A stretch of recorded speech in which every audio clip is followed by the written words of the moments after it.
Okay, let's call our meeting. I'd like to call the Anaheim City Council meeting to order. Madam Clerk, will you please call roll? Thank you, Mayor Pro Tem. Councilmember Diaz. Here. Councilmember Leon. Present. Councilmember Fessel. Here. Mayor Pro Tem Kurtz. Here. Let the record show we have 4 members present. And Madam Clerk, can you call forward any speakers addressing closed session agenda items? Mayor Pro Tem, there is no in-person speakers, and we did not receive any electronic comments on the closed session agenda. And then also noting for the record, we don't have any additions or deletions to the closed session meeting. Thank you. And hearing none, we will close public comment on the closed session agenda, and we will recess to closed session.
I just saw ran into Nam and. Yes.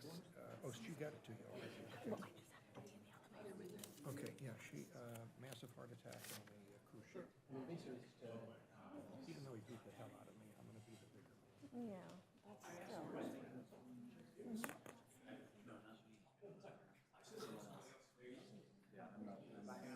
Okay. I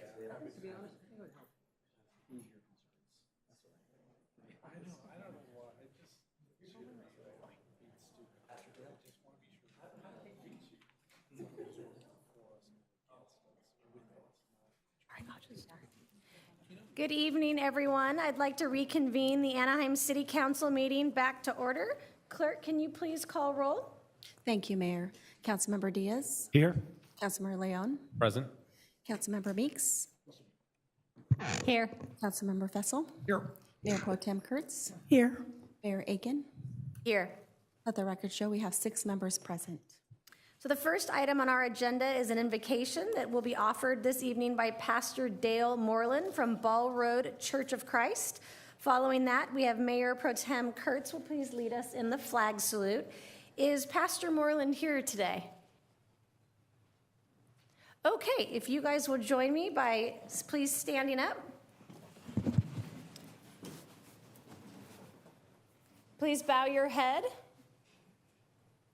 Heavenly Father, thank you for bringing us here together. Please guide us in your wisdom to make decisions in the best and on behalf of the citizens of Anaheim. Please remind us to be kind to each other, to be kind that are those both in this room and out in the community with which we serve. In your name, amen. Mayor Pro Tem, will you please begin when ready? Thank you. Please put your right hand over your heart and let's pledge allegiance to the greatest country in the world. I pledge allegiance to the flag of the United States of America, and to the republic for which it stands, one nation, under God, indivisible, with liberty and justice for all. God bless America. Father, Son, Holy Spirit.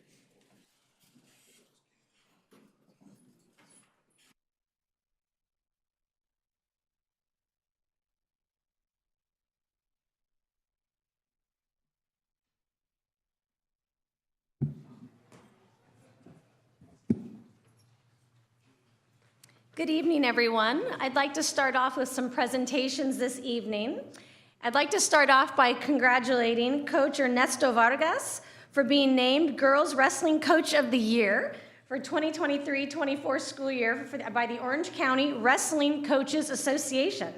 Coach Vargas has roots in Anaheim, having graduated from Anaheim High School, go Colonists, where he also wrestled and played football. Now, as an Anaheim wrestling coach, he has revamped the boys and girls wrestling programs. Our wrestling teams now attend tournaments year-round throughout Orange County. He's created strong relationships with past alumni that continue to support the wrestling program today. Coach Vargas has also led individual CIF champions with wrestler Lily Balderas, who we recognized a few weeks ago at our meeting, and has won back-to-back CIF champions. Thank you, Coach Vargas, for all you do for youth sports in our Anaheim community. We hope to hear a lot more about Anaheim High School continuing to bring home those championships. If you could please join me.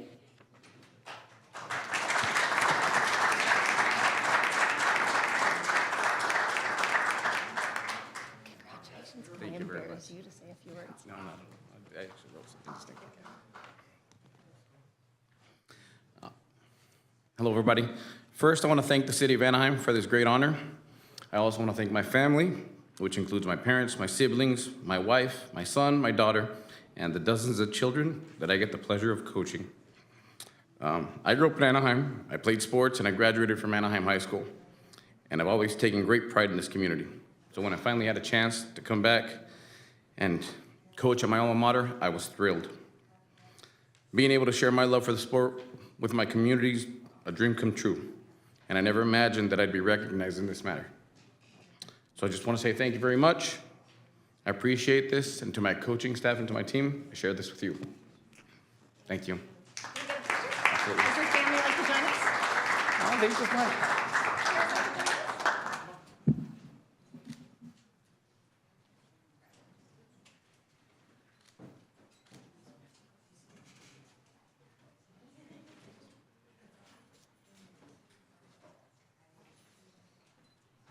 Everybody squeeze in just like a team photo.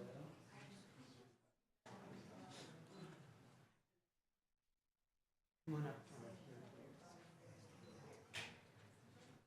Perfect. Okay, if I could have everybody look right.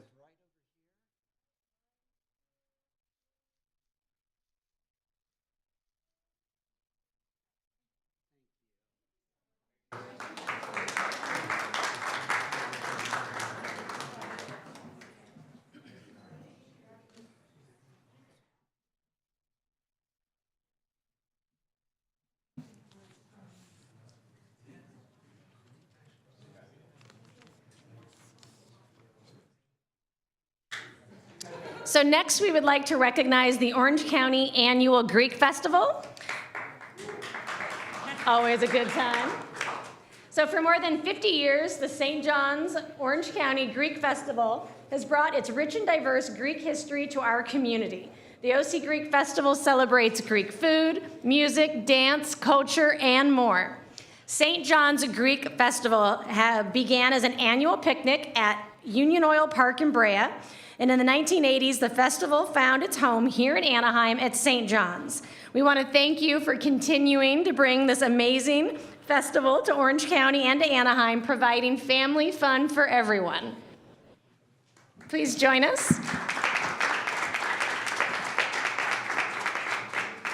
And if you haven't been to the Greek Festival out there, it is one of the most fun weekends that you can do in Anaheim. It's pretty awesome. So please share some words. Thank you so much. Thank you. I should have had you lead the invocation. Oh, that's okay.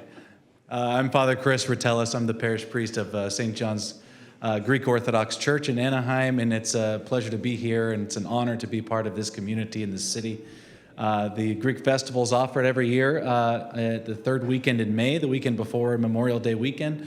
Open up our doors, not only for the food and the culture and the fun, but to our faith, to invite people in to learn more about our heritage and our Greek Orthodox Christian faith, and to really share in our community. It's a tremendous fundraiser for our church so that we continue to do the work of family ministries, outreach, connection, and of course proclaiming the gospel of Christ. So it's a joy to be here, and we thank you for this honor, to the city council members as well.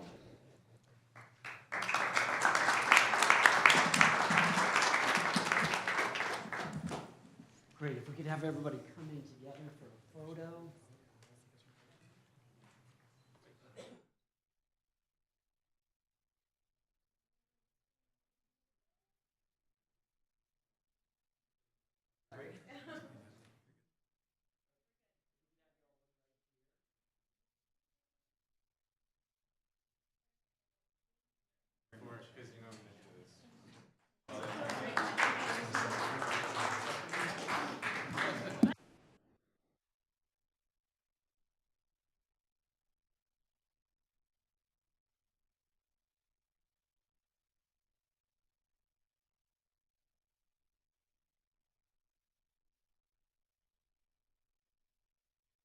So Teresa, I know we have some recognitions to be presented at a later date. Can you please announce? We can call them up in the. Yes, Mayor, thank you. We do have two recognitions this evening, recognizing the month of August 2024 as Chicano Heritage Month, and recognizing the month of September 2024 as World Alzheimer's Awareness Month. And if we want to have the first representative for Chicano Heritage Month to come up to the podium.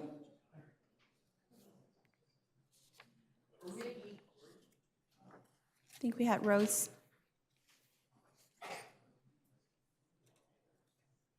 Right here? Oh, okay. Oh, okay.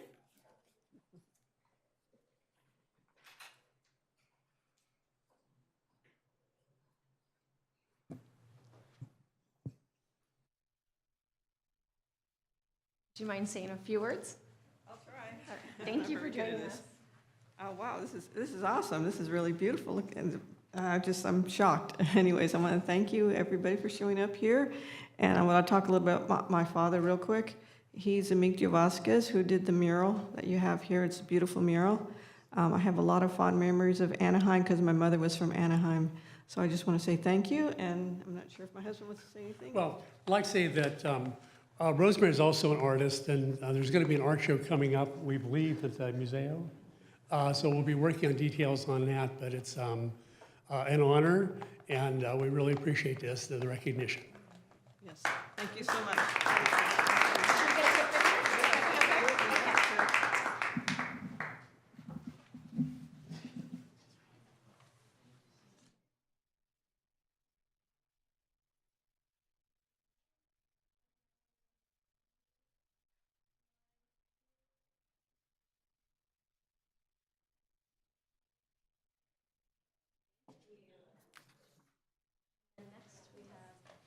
Yes, Mayor, and I'll call for the next recognition of Christine Maas, who's the Associate Director of Alzheimer's Orange County as the Community Outreach and Advocacy.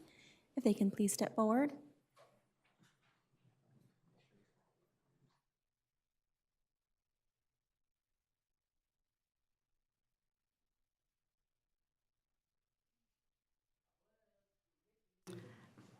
Good evening, Mayor Aiken and members of the Anaheim City Council.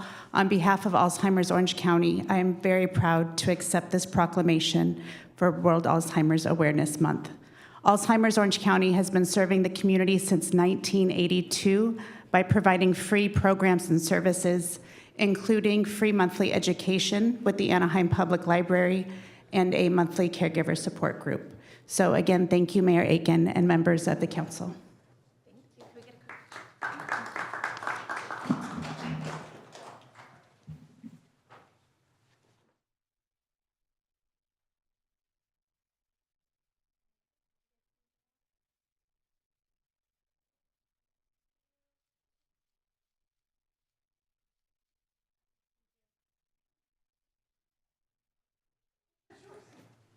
One more.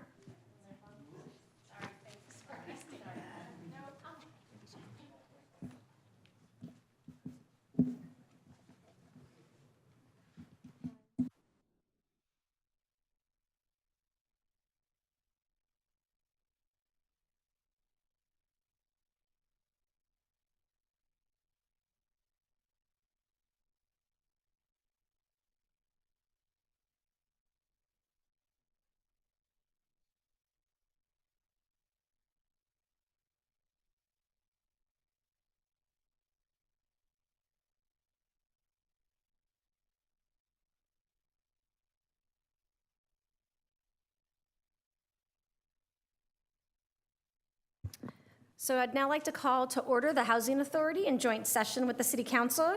Clerk, are there any additions or deletions to tonight's agendas? Mayor, there are none. Can you please outline the public comment procedures and call forward the first several speakers to address our agenda? Yes, thank you, Mayor. There will be 2 public comment periods with speakers having 1 opportunity to address the City Council, except for the scheduled public hearing. This first public comment period is limited to 90 minutes or until all agenda item speakers have been heard.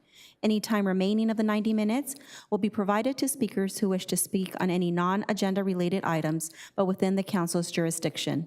The second public comment period will be opened by the mayor if any non-agenda item speakers were not heard during this first public comment, and will be open at the end of council business.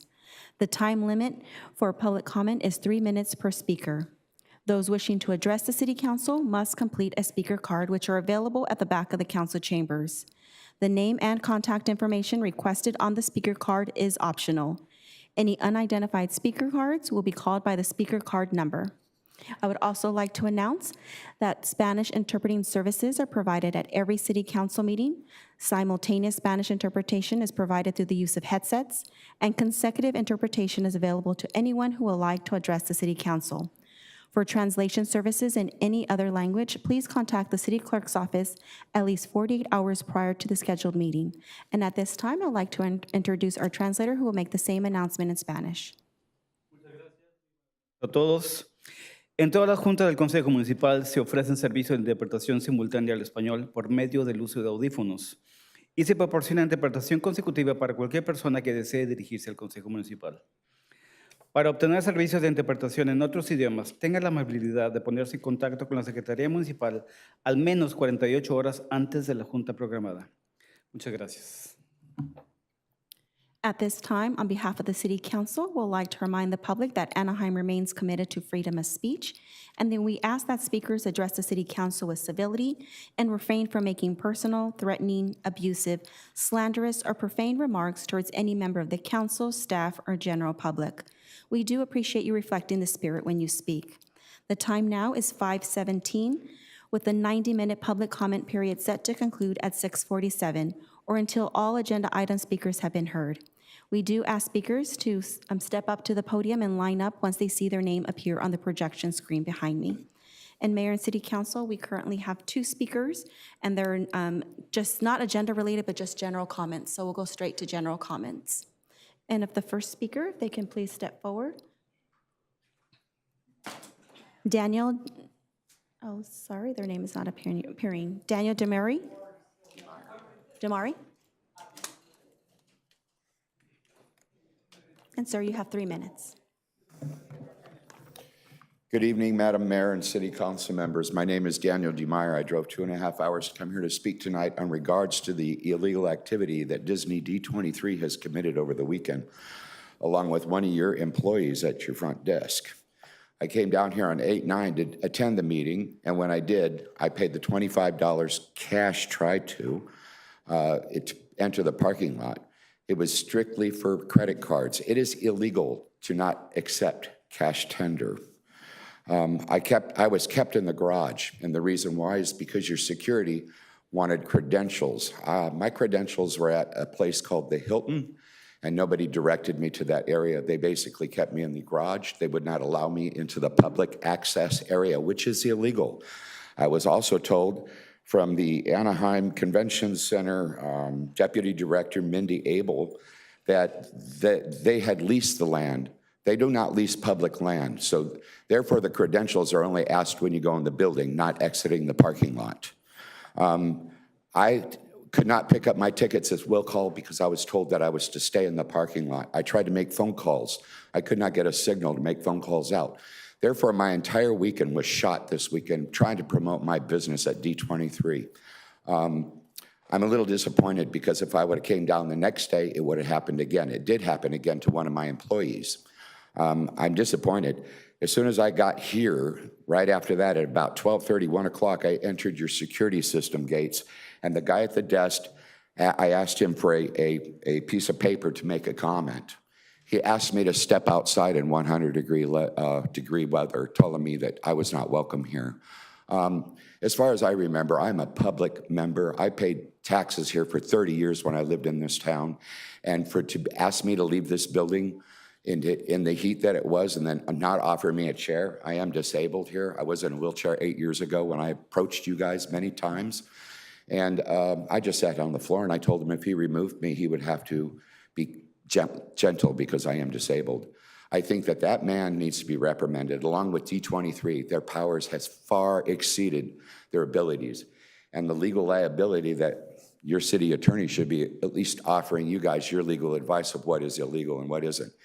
If D23 does not give me a refund for my table, I will be coming back with a lawyer. And that's all I have to say. Thank you for your time. Our next speaker, Cesar Jordan Corkin. Mouser. I've got to tell you, I did the reports on Disney, 8 pages, and they still in sex trafficking. Because it tells how many people were caught and arrested, over 200 employees, 35 at the Disney World of doing porn, and a coach and a teacher got caught on the sex trafficking. And I have the reports right here in this notebook that I've worked on my computer, on my cell phone. I looked it up and I said, is Disney still in sex trafficking? And when I looked that up, I got the 8 pages out of it and I worked on it. And I don't know what we're gonna do with Disney being involved in that. They were arrested this time. And it was told the arresting statements on the 8 pages. Now, if you're interested in a copy of these reports, I'm out of ink right now. That's $100 and something for ink out at Staples. And I'm waiting for you to contact me because you know how to get in contact with me. 1-714-350-2576 if you want to get in touch with me. Outreach Homeless Ministries, Father, Son, Holy Spirit, and I'm praying for your safety over Disney, and I'm praying for your safety if they're gonna do if they're gonna do the reports in the building, moving on, let's move Disney forwards. If they still gonna work with that, we gotta see what's gonna happen on taking care of that matter. And we're praying for the safety over Disney, and I pray for the safety over the city council in the mornings and the Anaheim and the military and the election. That's the way I pray every morning. In the OCTA, Access and Metrolink and Caltrans and Amtrak, because I used to read those in the newspaper. And I'm praying for you to see what you can want to do with me doing the reports I did on Star Wars with Tom Tate in 2017. And it was the Zoom builders that did the contract on it. Now, if you're interested in me, I'm available because you got my phone number on the recording of the Mayor Channel and the Father, Son, and the Holy Spirit. God bless you. And I have the rights and wrongs of Disney and the conspiracy reports right here in my hands of what happened because I downloaded them off the computer many years ago. God bless you. I'm holding the reports. But it's up to you to be safe with Disney. Our next speaker, John To Hodges, represent Disney, you gotta be safe. followed by Mike you, Mayor. Robbins. For listening to me. Happy anniversary. Mr. John Hodges?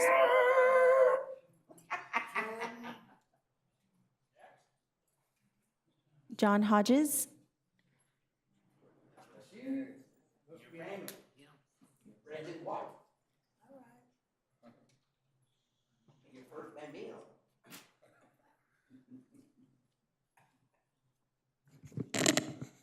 Hello, Council. It's a pleasure to see you because I spent about a year along with Lupe Rodriguez here demonstrating our abuse by a person who bought Rancho La Paz and raised everybody's rent forthrightly.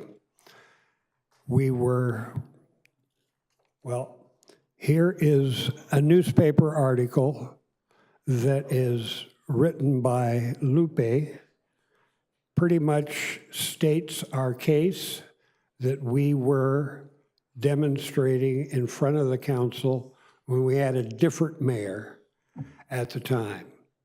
We had no response that helped us out. Half the council voted to have it continued, to come up with a remedy.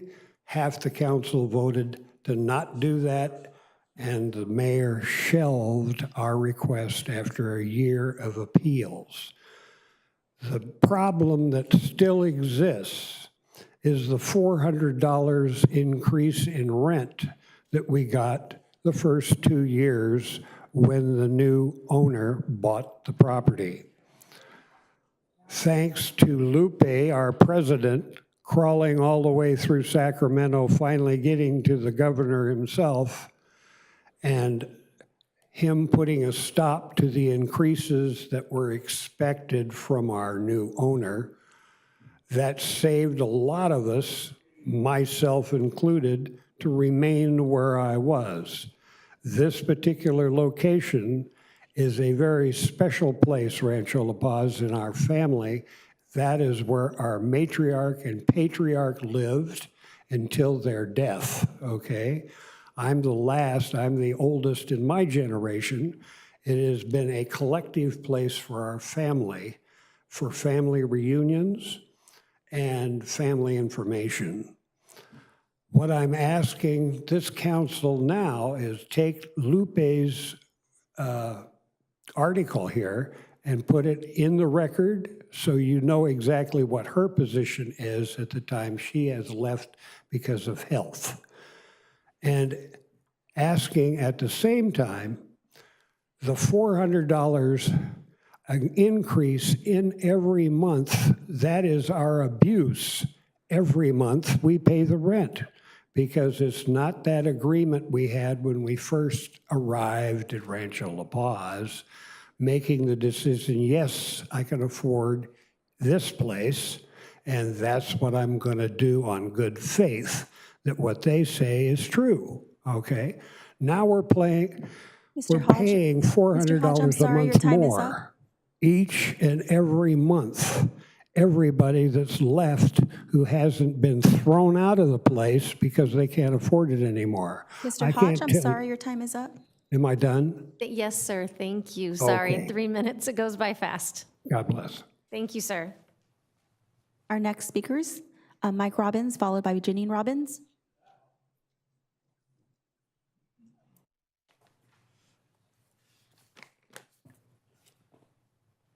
At the time, one resident from Rancho Plaza showed me actually, his fee, they'd raised his rent 111%. But let me start off with this. I'm 69 and deserve to say what I think. I certainly spend hundreds of hours in city council meetings across the county and the BOS. I spent hundreds of hours perusing donations from illicit business sources, hundreds of hours on the numbers and figures in the budgets on the BOS and Anaheim City Council for a couple decades. So sometimes when I speak, I think I can call a crook, and Democrats against free speech, I can call them communists. More than 50% of the Flatlanders are renters. That's 50% of the people who vote, hopefully. There needs to be protection for renters, period. Santa Ana passed it. Affordability. Rent control can help make housing more affordable for low and middle income residents. Housing stability. By capping rent increases, tenants are less likely to face sudden, steep rent increases that could force them out of their homes. Preventing displacement. Rent control can protect long-term residents from being displaced, helping maintain the cultural and social fabrics of our neighborhoods.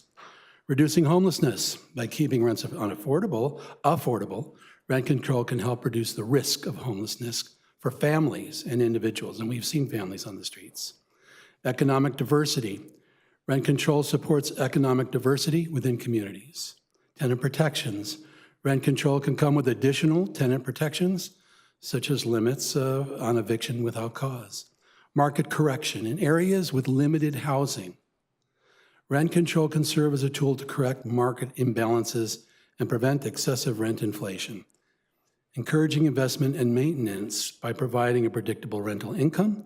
Rent control can encourage landlords to maintain and invest in their properties. Reducing speculation. Rent control can discourage real estate speculation that drives up property prices and rents, especially here in Anaheim. Supporting local economies. With affordable housing, residents have more disposable income to spend on local goods and the services, boosting local economies and supporting small businesses. There's also a public hearing, and I do want to address that particular project has no affordable housing built into it. The amount of money they're willing to, I think Ashley asked for, is a small amount for the streets. If you ask for a lot more, because 1.5 million is just 2 or 3 units.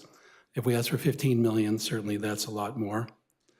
Today, again, affordable housing basically is on the agenda again, and we need to bring rent control in. Santa Ana did. More than 50% of the population here in Anaheim needs it. And I read some things, and I'll give you all the information Mr. Robbins, that I I'm have sorry, on your that. time Thank is you up. very much.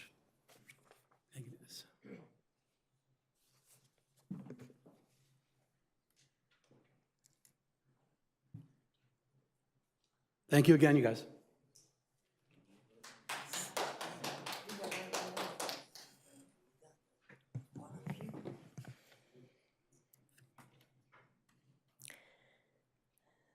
The state adopted AB 1482 as a form of rent control. So this council should either adopt enforcement of that AB 1482 since you seem to deem it satisfactory, or adopt some stronger rent control as a city ordinance. The city will then be forced to actually implement it. Tenants who are suffering illegally high rent hikes or unjust evictions will finally have some place to turn to. It's obvious that Anaheim has chosen to put their blinders on and ignore what is happening and not enforce the state law. We are being educated by Tenants United, who passed rent control in Santa Ana. There are two ways to pass it here, considering that I doubt you guys will do it. Number one, force it on the ballot with signature gathering, which is doable. Number two, replace all of you with pro-rent control candidates, which is also doable. Trust me when I say that both options are being addressed. Now, regarding the Midway project, Ashley and Norma Kurtz, in their comments at the last meeting, recognized that the area where this project is located has a serious need for affordable housing, and the fact that Encore did not contribute to the voluntary affordable housing program speaks volumes. While Ashley and Norma both expressed their disappointment, it simply isn't enough. Disappointment doesn't house people. Disappointment doesn't slow down homelessness. Disappointment is worthless without change. As city leaders, it is your job to set the tone to bring about change. Investors are in the business for getting the maximum return for the minimum investment. Encore chose not to participate in the voluntary affordable housing program. Why would they? The city has no policy requiring it. Imagine if sales tax was voluntary. How many people would make the choice to actually pay it? Having an affordable housing program with no policies on who must contribute or how much they must contribute simply is not effective. This investor is asking for the abandonment of several public street segments to allow them to assemble one large lot. This is a clear benefit to them and will dramatically increase the value of the lot. How does this abandonment benefit the residents? It is glaringly apparent, meeting after meeting, that this city's leaders are looking out for the best interests of the developers and not the residents. Now, this project appears in the 6th housing cycle as P36. In the first two drafts submitted to the state, it was submitted with the false address of 1076 North Harbor Boulevard. That is La Palma Park. Only in the 2024 housing cycle is it identified by the correct address. The use of a false address causes great concern. This project, just like most others with a false address, began under the Sadu years. It appears that the practices and procedures under his regime have continued. Not a surprise, but what is a surprise is the confidence you proclaim having in city staff. Remember that Sadu could not have gotten away with what he did all by his little lonesome self. You really need to do your jobs and educate yourselves outside of whatever bullshit you are being told by city staff. Ms. Robinson, sorry, your time is up. Next speaker, Vern Nelson.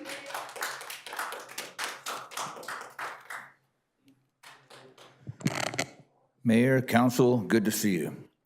No jokes tonight, no songs. This is serious. Many of us feel strongly that you, the council, need to enact a city ordinance modeled on AB 1482, the state rent control bill, so that the city will finally be able to enforce it. Mayor Aitken and others of you have said that the 2019 state law is all the rent control Anaheim needs. Some of us may disagree that the rent cap of 5% plus CPI is too high, but it's better than no cap at all, and the eviction protections are invaluable. But the biggest problem is that the state law has no enforcement mechanism, at least not in this city. So the law may as well not exist, as I'm sure you understand, Mayor Aitken, as a prosecutor. But if you, the council, adopt AB 1482 or something similar as a city ordinance, the city can finally enforce it, and tenants who are suffering illegally high rent hikes or unjust evictions will finally have somewhere to turn to, besides the understaffed and overworked public law center. And this needs to be done as soon as possible because folks are getting unjustly evicted right and left. We trust that you all have the welfare of this town's renters, who are a majority at heart. Actually, over 55% of Anaheim residents are renters, and in some districts, like Natalie's district, it's over 60%. So this is something you should all care about. Addressing this problem will also help address the homelessness problem, help countless of children and elderly, and keep families from having to leave Anaheim, hence avoiding future cuts to our education funding. We can produce a lot of evidence of the necessity of enforcing AB 1482, and we will over the coming weeks, but we hope you seriously consider doing this as soon as possible, and if not, give us a reason why. Oh, I got another minute. So anecdotes. We know of at least 4 cases where people have been evicted illegally by this method, which seems to be real popular. Landlords seem to think this is a good way to raise the rent in a way that's not allowed by AB 1482. They'll tell somebody to leave so they can make improvements or repairs, and then they'll go and rent it to somebody else for a much higher price. That's illegal under AB 1482, and that can be addressed if this is a city ordinance. We've seen, my friend Sofia Romero has been keeping track of all the rent hikes in the different complexes. Some of them have been raised twice a year. Some of them have been raised $200-something, which is obviously over the 8.8% that's allowed. And people have been evicted and their place rented out to relatives of the landlord. And so this is serious. I hope you take this seriously. It's for the good of all of Anaheim. Thank you. Our next speaker, Mark Herbert. And mobile home parks too.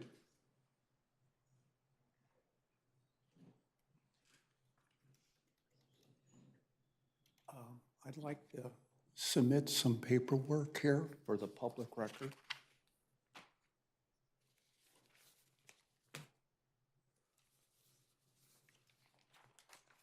Okay, this is for the public record, and this, one each for the council members, okay?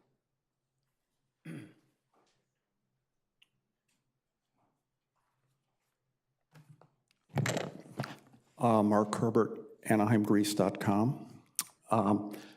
At the last council meeting, it ended with a hearing on the Midway project, and I like the mayor's comments. There was a lot of comments back and forth over that project. One quote that stuck out from me from the 7-hour, 11-second mark, the mayor said, "It is clear that by having this parcel assembled, the value is going to go up way more than the 1.6 million. That was its current evaluation." I found that interesting, but unfortunately there was not an appraisal attached to the staff report. So then last Friday, I called the city looking for a copy of this appraisal because this project started 3 years prior. Going through 4 different people and 2 different departments, I was not able to get a copy of the appraisal. So I sent a 1-page letter to the mayor listing the problems of obtaining this. I have not received a response yet from the mayor. So I called city clerk's office on yesterday, and I was told it took them 20 minutes to get an answer that it was not in the public's interest to release this appraisal at this time because it had not been attached to the staff report. I found that troubling. But that's Anaheim. So let's go on. What's troubling is it seems to be a pattern, the pattern of lack of public engagement. And it reminded me, visit Anaheim, where for 16 years there wasn't an audit by the city. It took the state stepping in to get an audit. It reminded me of Anaheim Stadium, where in November of 2022, it was voted unanimously by the council to direct staff in anticipation of potential litigation to issue a request for proposal for a full property condition assessment report of Angel Stadium in accordance with the 1996 lease obligation for it to be maintained at a level at least equal to the first-class professional baseball stadiums. That's been over a year. We're still waiting for that. This council has been here since 2023. It reminded me of Disney Forward, where they overturned a 17,000-page, you overturned a 17,000-page EIR on the basis of a 30-page, of an unread 30-page economic report commissioned by the applicant. The pattern is troubling, and now we're faced with trying to get an appraisal, which should be available. Thank you. I'll speak in more detail at the hearing. Next speaker, Matthew Duncan.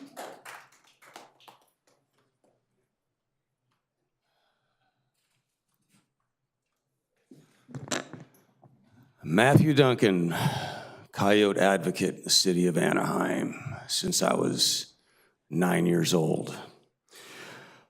Hopefully you, those of you on the council, received a letter recently from Camilla Fox, who is the founder and executive director of Project Coyote, which is headquartered up in Marin County. She has concerns, just like the rest of us, about how coyotes have been treated in Anaheim. So I just want to give you a quick little history lesson. 10 years ago, California allowed what were called coyote killing contests, various areas throughout the state. And Camilla Fox led the push to ban coyote killing contests by speaking to the California Fish and Game Commission, who I've mentioned recently. And in 2014, the commission banned coyote killing contests. Now, I was real happy about that. I was there the day they voted on it. We all celebrated. And I think the lesson to be learned there was I had spoken with some coyote predator hunters and guys that had made like these wildlife snuff videos, where they show coyotes, 100 coyotes being shot and killed or shot and wounded, and really sadistic stuff. And these guys would tell me, hey, man, it's legal. It's legal to participate in these contests. Well, likewise, let's fast forward now to 2024.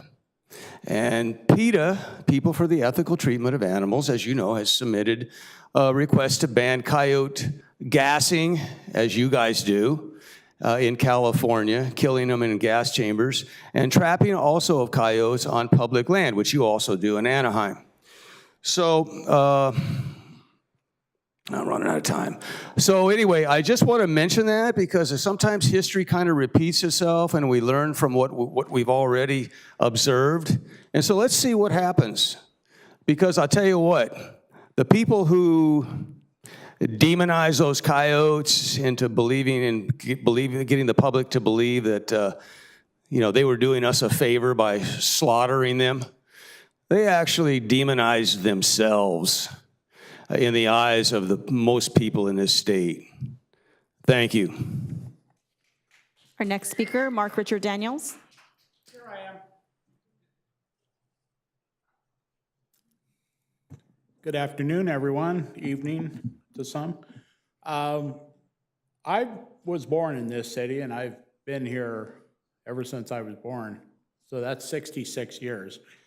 And so I see the ballot coming up in November, and I see there's a Prop 33, which is going to address this issue of rent control and giving it back. The voters are asked to, should we change the existing law and give it back to the municipalities, that's you, and to address this issue. And I just suggest that you do this or get out ahead of it proactively before it's forced upon you, because it's going to be forced on you. Whether what Janine Robbins said about putting it on an Anaheim ballot in the future and addressing this issue, or you guys could look like the smart ones and get out ahead of it. Because this is going to ask you to, Prop 33 is going to ask the voters, so the voters are in control of this. And so I suggest we all get behind this and make this happen, because I pay rent West Anaheim, and they chip away at us a little bit. It's like $50 a year, and it's just understandably with people that have families that are in some of those apartments that are, in the mid part of the city and are just barely making it. And they have a large family, or people in their family that live with them, and they all have to share the rent, and they're all crammed in an apartment. So this has to be one of those must-do issues that we all have to come and get behind, because it's going to be done. And I'd rather be on the right side of history, don't you, than be on the wrong side of history. Thank you very much. Next speaker, Francisco Rosas.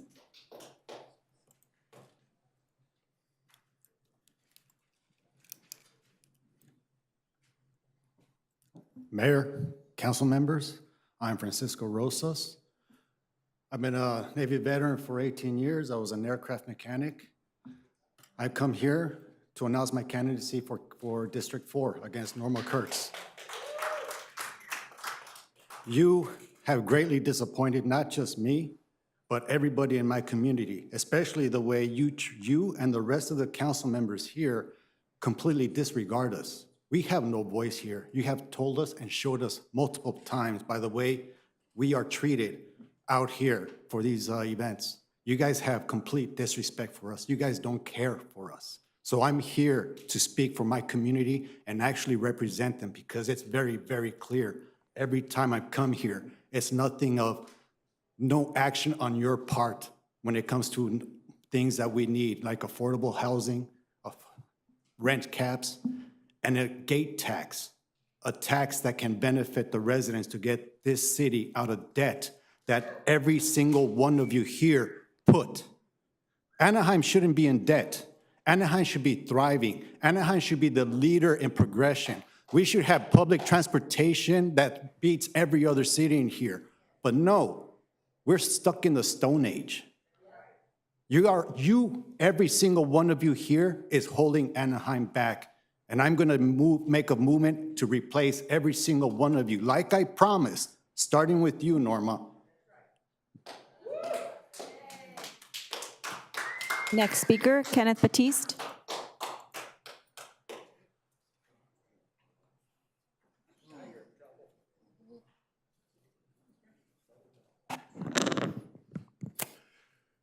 Hello, everyone. First thing, giving honor to God. Hope everybody's okay. Kind of missed y'all. Get down to business. Capitalism versus humanism. Mankind. You know, California City used to be a place where a whole bunch of residents used to live. When we just got through making that move, for the next 40 years, we had 40 families that got evicted right across the street. We should have stepped up and bought those for those 40 families and went ahead and subsidized them for them to have an uninterrupted type of life, government stepping in for the people. But we didn't do that. We go for the shareholders, and the shareholders want the bottom line. The bottom line is the money. So when the money is going ahead and giving out, you know what they're looking for? They're looking for people that will go ahead and fall to the power of their will. So let's call them the puppet masters. That's what I want to call them, the puppet masters. We wonder why rent's going up so much. Trump, Jared, what did the Saudis give them? $2 billion? What did they do? They invested into real estate. Our people are going up. Santa Ana, they're hollering at the same thing, $150 every year. Wages are not going up $150 every year. So we need somebody to step up and fight for the people. For the people. I'm a homeowner. I can go ahead and turn up my nose, but you know what? One day, all 7 of y'all, you gotta walk through a door one by one. We all do. Much is given, much is expected. So let me close with this. We need to get this done. Disney doesn't care. Affordable housing, Rent caps tied to the inflationary rise. We need that. Remember, we got Anaheim Hills, hello. They don't have to worry about parking. Some of our people down here, their kids are going to school and they go to work and they work 8 hours and they gotta walk 6, 7, 8 blocks to get home. If something happened to my daughter, somebody's gonna go ahead and have to pay. So my point of it is guess Mr. what? Batiste, I'm sorry, your time is up. Let's not forget who we really serve. We serve our God and we serve our people. God bless. Thank you. Mayor and City Council, that concludes all our in-person speakers. Noting for the record, we did receive electronic comments. 8 comments were for item number 19, and 6 were general comments, and those were distributed to City Council as well as posted on the city's website. Thank you. So we will now close the public comment portion of the meeting and move to council communications. If you have communications to share, please let me know, starting with Mayor Pro Tem Norma. Thank you, Madam Mayor. I have some slides, please. First of all, I want to thank several of the hotels who hosted an absolutely wonderful lunch for the residents of Tyrell Plaza. The residents there have undergone some trauma in the last few months, and were treated to a lunch, not only the food, but were actually served by the hosts listed here: Anaheim Hotel, the Weston Pizza Press, Courtyard, Best Western, Castle Inn. Representatives from those hotels actually served the residents, and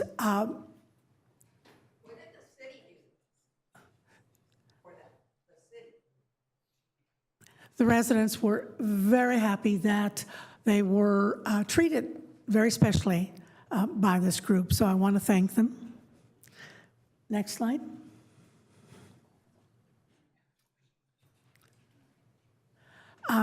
Want to thank, let me find that, the Madres Unidas de Ganita Lane and Anaheim Elementary School District for working with us to provide backpacks and school supplies to the kids that were going to be starting Paul Revere Elementary School in the next few days.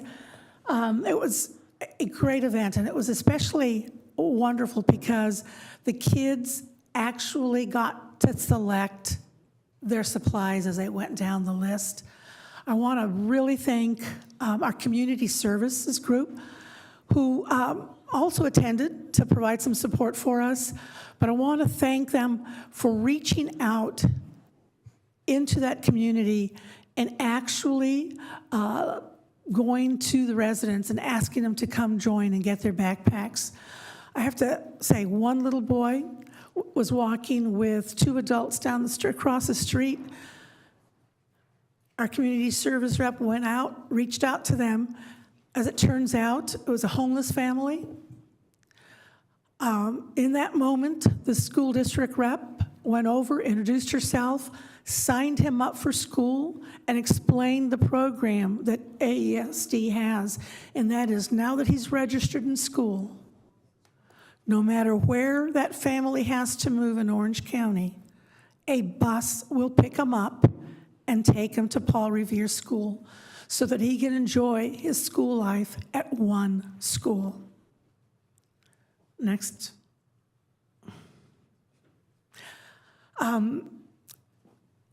Councilmember Fessel and I had an absolutely delightful community meeting.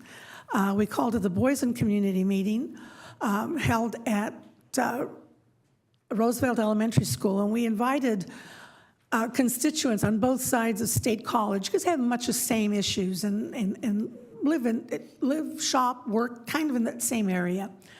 We took them on a virtual bus tour, had 13 virtual bus stops, and let them know what was going on. Our stops included things like the Tampico Hotel, Boysen Park, the old Luigi's property, the old Homs Motorsports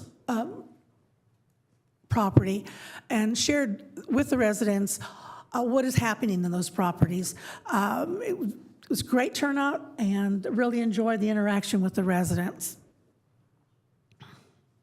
Next one. I want to thank our fire department. They had a wonderful movie night at Boysen Park, and the residents were correcting us. They were at the airplane park, not Boysen Park. And it was one of the hottest nights of the year. But residents came out, and so now the neighborhood kids are saying they either want to be an Olympic athlete or a firefighter, one of the two. I also want to share with you for a moment and get a little serious and thank our Anaheim firefighters who have gone to fight fires in other counties throughout the state. Now, we have to be assured that our chief is not going to send any firefighters out until he's sure that our own city is covered. Every fire station is staffed. Anaheim firefighters were deployed to the Post and Basin fires in June, but in July, they actually went to Butte, Siskiyou, Santa Barbara, Humboldt, Trinity, Tulare, Shasta, Plumas, Kern, and Riverside counties to help those counties in the dire fire situation. So thank you very much. And in case any residents are wondering at what cost to the city, we are reimbursed for those services. But in addition, we have an agreement with those counties that if we had the same type of situation, especially in the District 6 area and Anaheim Hills area, they would return the favors. Thank you to our firefighters. They're gone for weeks at a time, and their families are alone weeks at a time. So thank you very much for that service. And lastly, a picture that is not so different from ones we have seen, a homeless encampment before and after. I want to take this time not just to thank our city staff who work so hard to clean these camps up, but I want to thank the residents who continue to report the encampments, especially the ones along the railroad tracks, on Caltrans property and public areas. So many times our residents get tired of reporting, or they drive by and they see, I've seen that camp there for 2 weeks and nothing's been done. I want to thank the ones that take the time to report it, either through Anaheim Anytime or the ones that reach out to us on council to let us know what's going on. This specific property, it's on Manchester on Caltrans property. The Gallardo family that lives across the street called my office and reached out on Anaheim Anytime to report the situation. It was a growing encampment. Thanks to Sandra Lazo and all of her team and the people that work with her, they went out, and I want to tell you, they cleared up the camp, but they also found an elderly veteran who was ill, quite ill. They were able to take him to the hospital. They connected him with the VA, and he actually has a housing voucher because he is a veteran here in Anaheim. So again, thank you to that family for reaching out. And I know it's tough, and I know it's frustrating, but if we all work together, it'll be cleaned up. And again, thank you to the residents who continue to report it to us. That's all I have. Thank you. Thank you so much. Councilmember Fessel? Thank you very much, Madam Mayor. Madam Mayor, I'd like, if we may, tonight to adjourn in the memory of Larry Larson. Larry, like me, is an Anaheim kid. I believe he graduated from Anaheim High School in 1960. There are few who worked as hard for the betterment of the graduates than he did through his activities on the Anaheim High grad association. He was extremely committed to the rebuilding of the pool, which has now been open a couple of 3 years there at Anaheim High. And Larry will be missed. He was also very active in our veterans organization here. I saw him many times up at the Future Veterans Cemetery. Larry, may you rest in peace. And there's, I believe, a few slides, and I'll go through these very briefly.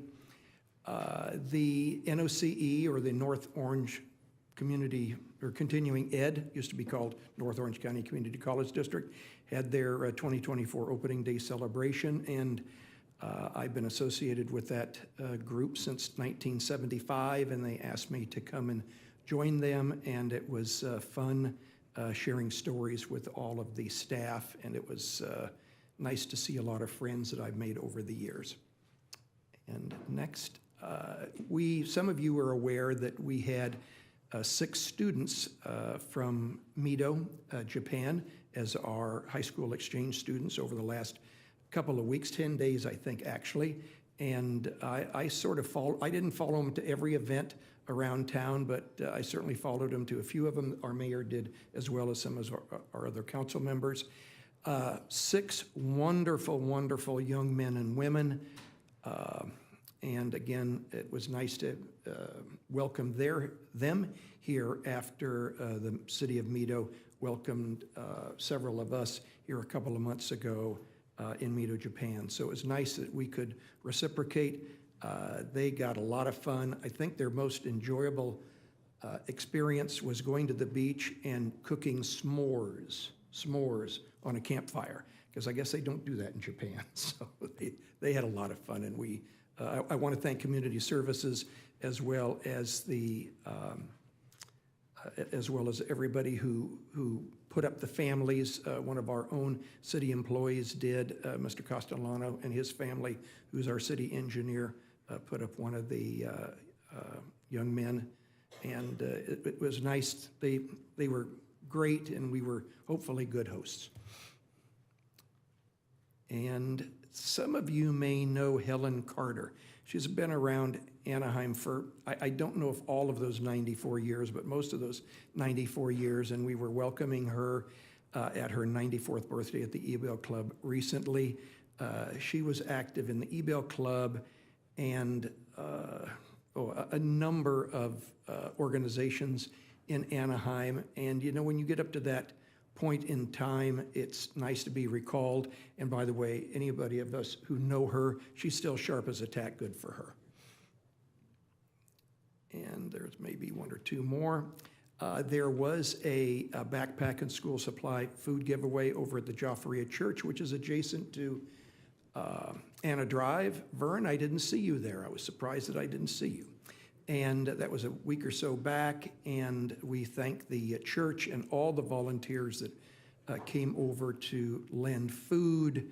And there was food and toys and paperwork and school supplies and pencils and paper and rulers, and the kids went away fully equipped with hopefully a very, very good year for this next year. So there's a picture of many of the volunteers, and my wife and I were in there somewhere.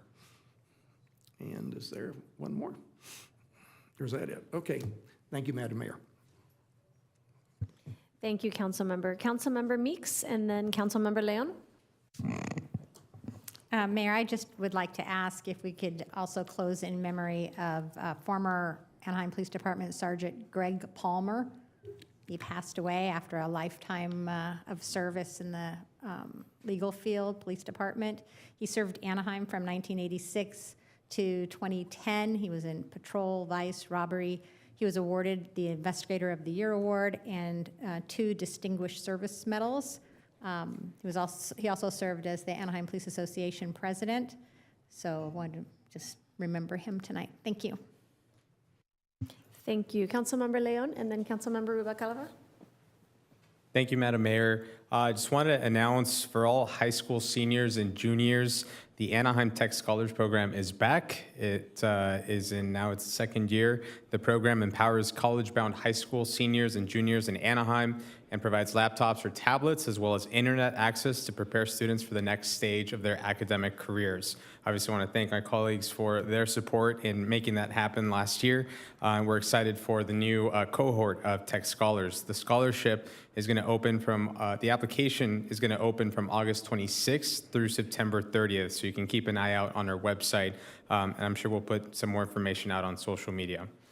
This year's National Night Out was hosted in District 2 at Majeska Park. We had hundreds of Anaheim families gather and learn more about the work that our Anaheim Police Department does. They received resources, experienced a live concert, and they even got to see me participate in a donut eating contest where I lost handily by the now 4-time donut eating champion, Mr. Jason Perez from Anaheim Community Services.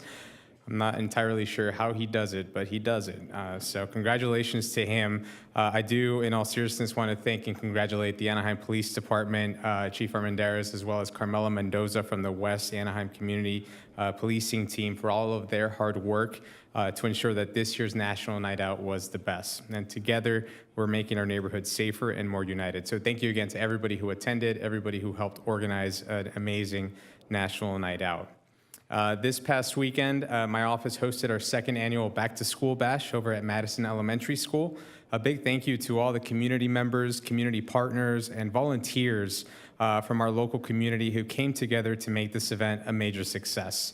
A big thank you to Anaheim Elementary School District Superintendent Jesse Echeverria, Principal Heiner, Vice Principal Crow, Santos, the school custodian, and the entire Madison team for allowing us the opportunity to host this event again at Madison.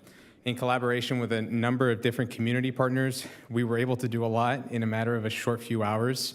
We distributed food boxes thanks to the Community Action Partnership of Orange County, backpacks and shoes to students in our community thanks to Ultimate and United Across Borders, free haircuts by District 2's True School Barbershop, eyeglasses and vision exams thanks to Lestenac, who provided over $11,000 worth of services to our community, all for free. I also want to thank OCEA and AMEA for providing hot dogs, Senator Newman and his team for providing ice cream, and a big thank you to Congressman Correa, Assemblywoman Quirk Silva, and Senator Umberg for coming to our event and connecting with our District 2 community. And a very special shout out to all of our volunteers. As you can see them here, this would not have been possible without all of them. And we just want to say thank you. I want to say thank you to all of those that came together to make this the best school year yet for children in our community. And a very, very special shout out to our team, to Anthony, Dixie, Maggie, all our volunteers, Richard, Patty, and Miranda, as well as a number of others. I could be here all night just trying to list different volunteers without whom we wouldn't have been able to do this. So it's definitely not a one-person show, it's a team effort. So I really want to thank everybody that helped make this happen. And we're looking forward to next year already, so we'll see you there. And then finally, I would like to ask Madam Mayor that we adjourn today's council meeting in memory of Jack Passarello. Jack was a small business owner in District 2. He owned Bluebell Nursery, which he opened alongside his wife Arlene in 1959 in District 2 off of Orange Avenue. And I remember talking to Jack because we recognized them as one of our businesses of the month last year. And I would tell him that I would remember always passing by his nursery, his small business when I was a kid. When I went to Maxwell Elementary, I would go back and forth, and I always used to pass by there. He got a laugh out of that. And so we just want to ask that we adjourn in his memory. Jack is survived by his wife, Arlene, his children, Pam and Anthony, and 10 grandchildren. Jack's family and everyone who loved him are in my thoughts and prayers, and the thoughts and prayers of those in the District 2 community as well. Thank you, Madam Mayor. Thank you, Mayor Aiken. Madam Clerk, I believe we have some slides. So for those of you who aren't aware, District 3 has approximately 50,000 residents who reside in the city. We have 27,000 voters and predominantly Latino community. So I just wanted to highlight a couple of businesses that are in the area. I know we usually highlight small business, but this is a local Jack in the Box that I walk past every day when I go from home to City Hall. And many of the people who work in this franchise are people who live in my district. And I see the things that they deal with on a daily basis, whether it's somebody who's either unhoused or mentally unstable. And these men and women who work at this local Jack in the Box, which is right across the street, deal with a lot of things that are above and beyond what their usual work requirements are. So I just wanted to highlight the individuals who are serving the people who live in our city, but also the people who are visiting Anaheim. So this is the local Jack in the Box. Next slide. I also want to recognize a few students. So 2 students who are from USC. One of them is a resident of District 3. She was born and raised in the Pauline Street area. But they came to me because they are working on a policy initiative as part of their graduate studies. And one of the things that their priorities is gang intervention and prevention, which is something that's important to me as well. I've been working closely with our police department, gang enforcement, and our chief, as well as our city manager and our council member, Norma Campos-Kurtz, to really address these issues. I grew up in a very gang-impacted area as well, growing up in District 3, so for me, it's a major priority. These young ladies did write an op-ed, and they came to me to collaborate on something that's more substantive and find solutions to help tackle this growing issue in our city. So I just wanted to recognize them. And as you all know, I know many of us are doing backpack giveaways, but one of the things that I do here as a council member in District 3 is I partner with many small businesses. This one is a local business that's been here for 40 years, Mondragon Family Market, which is also located in District 3. We were able to give away 300 backpacks to local kids in the area, and these are people who walked from their homes because, as somebody mentioned during public comment, many of the areas in my district have parking challenges. Parking is a quality of life issue, and when I do approve or review housing initiatives, I do look at parking as a requirement.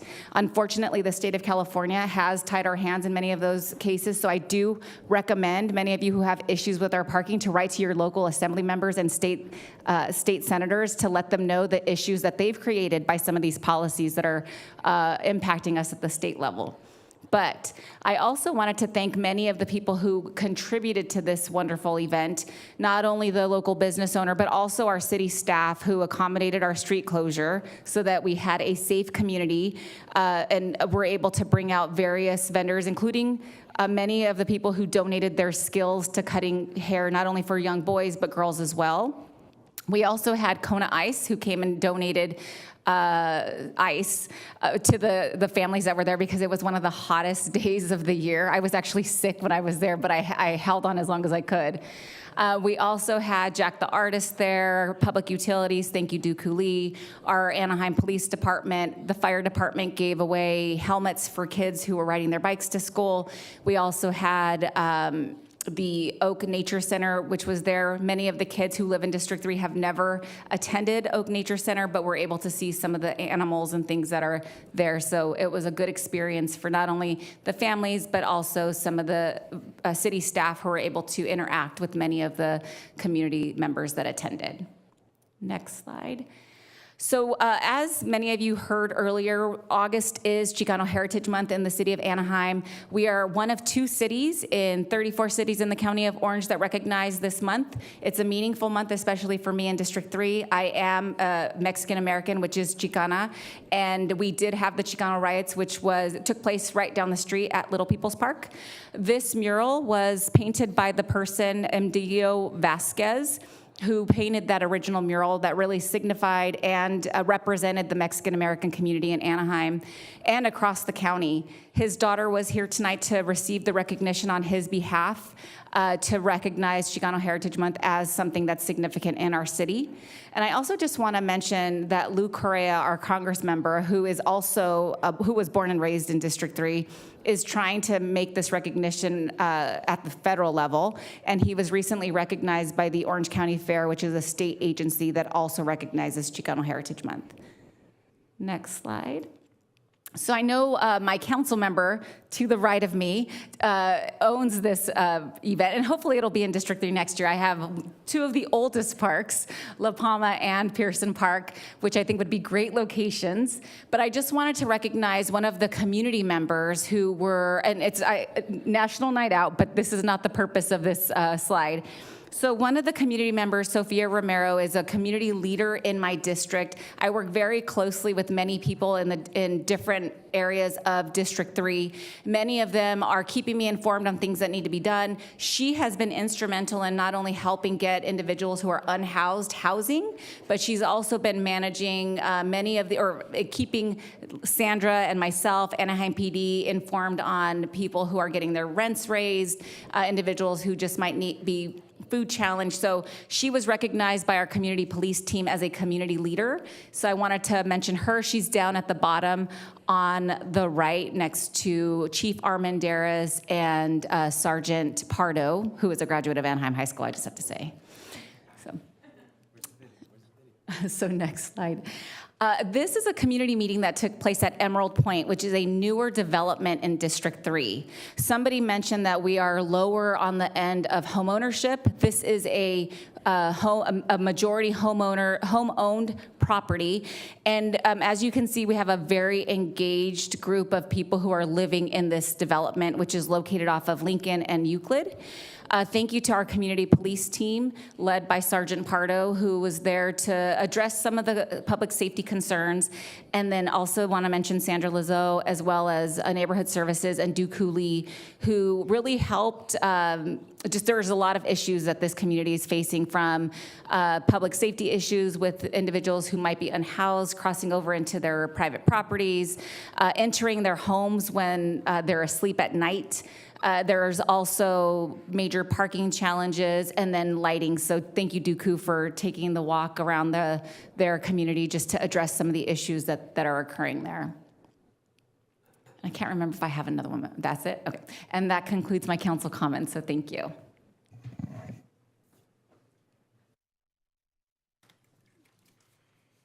Thank you, everyone. Just wanted to highlight a couple of things. I know some of these have been mentioned by my council colleagues, so just wanted to follow up on Councilmember Fessel's comments and thank all of the families, and as well as our city staff that made the experience for these students in Anaheim from Mito, Japan, so memorable. We spent some time in Friendship Garden, which is an homage to Mito and our relationship with that city in Japan, as well as got to listen to them as they had got a tour of City Hall. They were on their way to get a private tour of Angel Stadium when we saw them, as well as enjoy their time at Disneyland, and then join our police department for National Night Out. So as an advocate for our Sister Cities program and building international relationships with both the younger generations as well as our generation, thank you so much to everyone that made their visit so memorable. The next thing, I just wanted to again thank our police department and all the community activities for National Night Out. It was a warm one. Thank you, Councilmember Leon, for doing the donut eating contest this year. I did it once, and that was enough. So God, thank you for stepping up to the plate. But the men and women of the Anaheim Police Department worked so hard on hosting this event, and Majeska Park was a beautiful site to have this event. So thank you to everyone from the Canine Department, as well as the gentlemen that brought out their beautiful equines, always favorites of the kids, as well as our SWAT team, and then getting to look and play around on our Angel, the helicopter. I think the kids had a really wonderful time. So thank you to everyone that made that happen. We also, I can't believe that summer is over and that we are doing backpack giveaways. I don't know what happened, but I like to say, I'm not just a mayor, I'm a mom. I'm also getting 3 kids ready to start school next week, so it is backpack giveaway season. And for a lot of those in our community, finding their necessary school supplies, getting them all ready, can be a real challenge. So that's why we wanted to make sure that we are giving every family on their first day of school the tools they need for these kids and these families to succeed. So we partnered with Orange County Supervisor Vicente Sarmiento, as well as United Across Borders, Mi Pueblo Foundation, Shelly Padilla, our local state farm agent, ICNA, as well as Regalo de Corazon Foundation, to make sure that everyone that was there had the supplies they need, including new pairs of shoes. We had a huge donation from Vans, our very proud local shoe company, and just to see the looks on these kids' faces when they found out they were getting brand new, pretty sweet high tops was really, really, really sweet. So thank you to everyone that made this event possible, including our local partners, Public Utilities, which is always there for us, as well as Community Services. Last, I wanted to thank a local business that has been around since I was a kid. When I was in high school, I used to go to something called a pick-apart that was right behind SA Recycling to get things for your car. But I had the pleasure of touring their facility and seeing what they do with all of the metal and scrap that gets donated in our community. So they take things like steel, tin, old cars, appliances, and shred them up, repackage them in a baler, and then send them out to become some of the supplies that we need for building housing and for doing all sorts of things in our city. So if you haven't had a chance, if you happen to have stuff like I do, sitting in your garage that you need to get rid of, you can drive right up if you're a resident, or if you just want to pay a visit to them, I'm sure they would be happy to give you a tour. And I think my council member Fessel, you said they have the largest what? Electric motor in Orange County. They have the largest electric motor in Orange County, which we service, which I did not know. So just wanted to thank them for inviting me, and thank all the businesses, small and large, that invite us to take a tour of their facility and learn what you are doing to make our community a better place. So with that, I'd like to turn it over to our Assistant City Manager for his City Manager's update. Thank you, Mayor. Just a couple things on my end. Again, want to echo all the sentiments on National Night Out. It's an amazing event, so props to the chief and his entire team for putting such a great event together. And also to Community Services for working with them and programming and putting together just a wonderful community event. I also want to congratulate the Finance Department, specifically Debbie Moreno and her team, for receiving the Certificate of Achievement for Excellence in Financial Reporting. And so, as you know, we put out every year the annual comprehensive financial report. And this award is given by the Government Finance Officers Association. And so Anaheim has merited the Certificate of Achievement for Excellence in Financial Reporting for the 48th year in a row. That's not a typo. That's amazing. So once again, thanks to Debbie and her team. And that's all I have. Thank you, and congratulations to the Finance Department. So we will now recess the City Council and address the Housing Authority consent calendar. Item 1 is before this. Is there a motion? I'll move that. I'll second. We have a motion and a second. Please vote.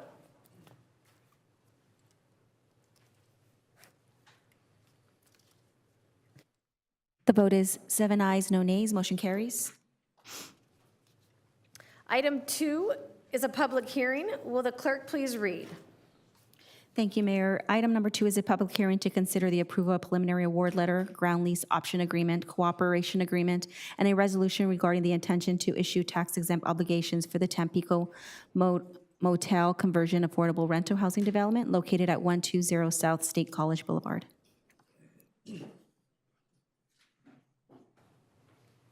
Mr. City Manager, could we please have a staff report? Yes, this report will be given by Grace Stepter, Executive Director of our Anaheim Housing Authority.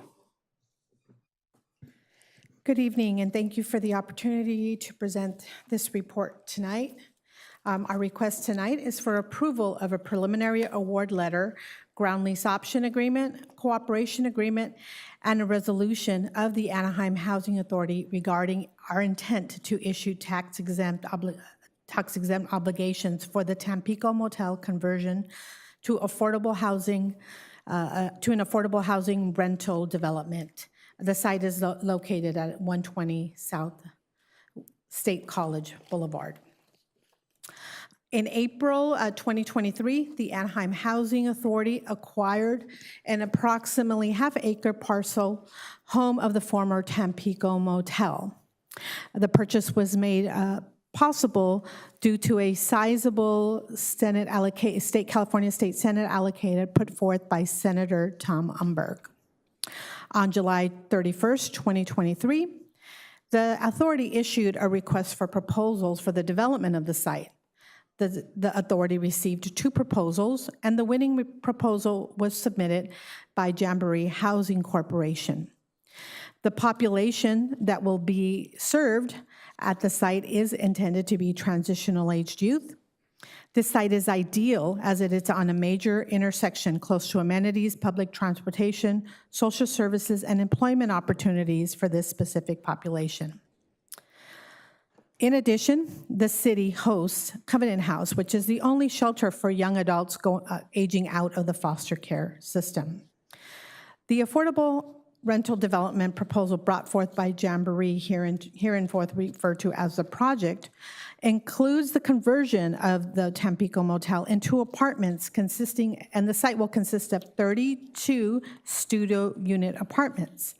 Amenities will include a community room, a fitness room, room for pets, and outdoor gathering spaces.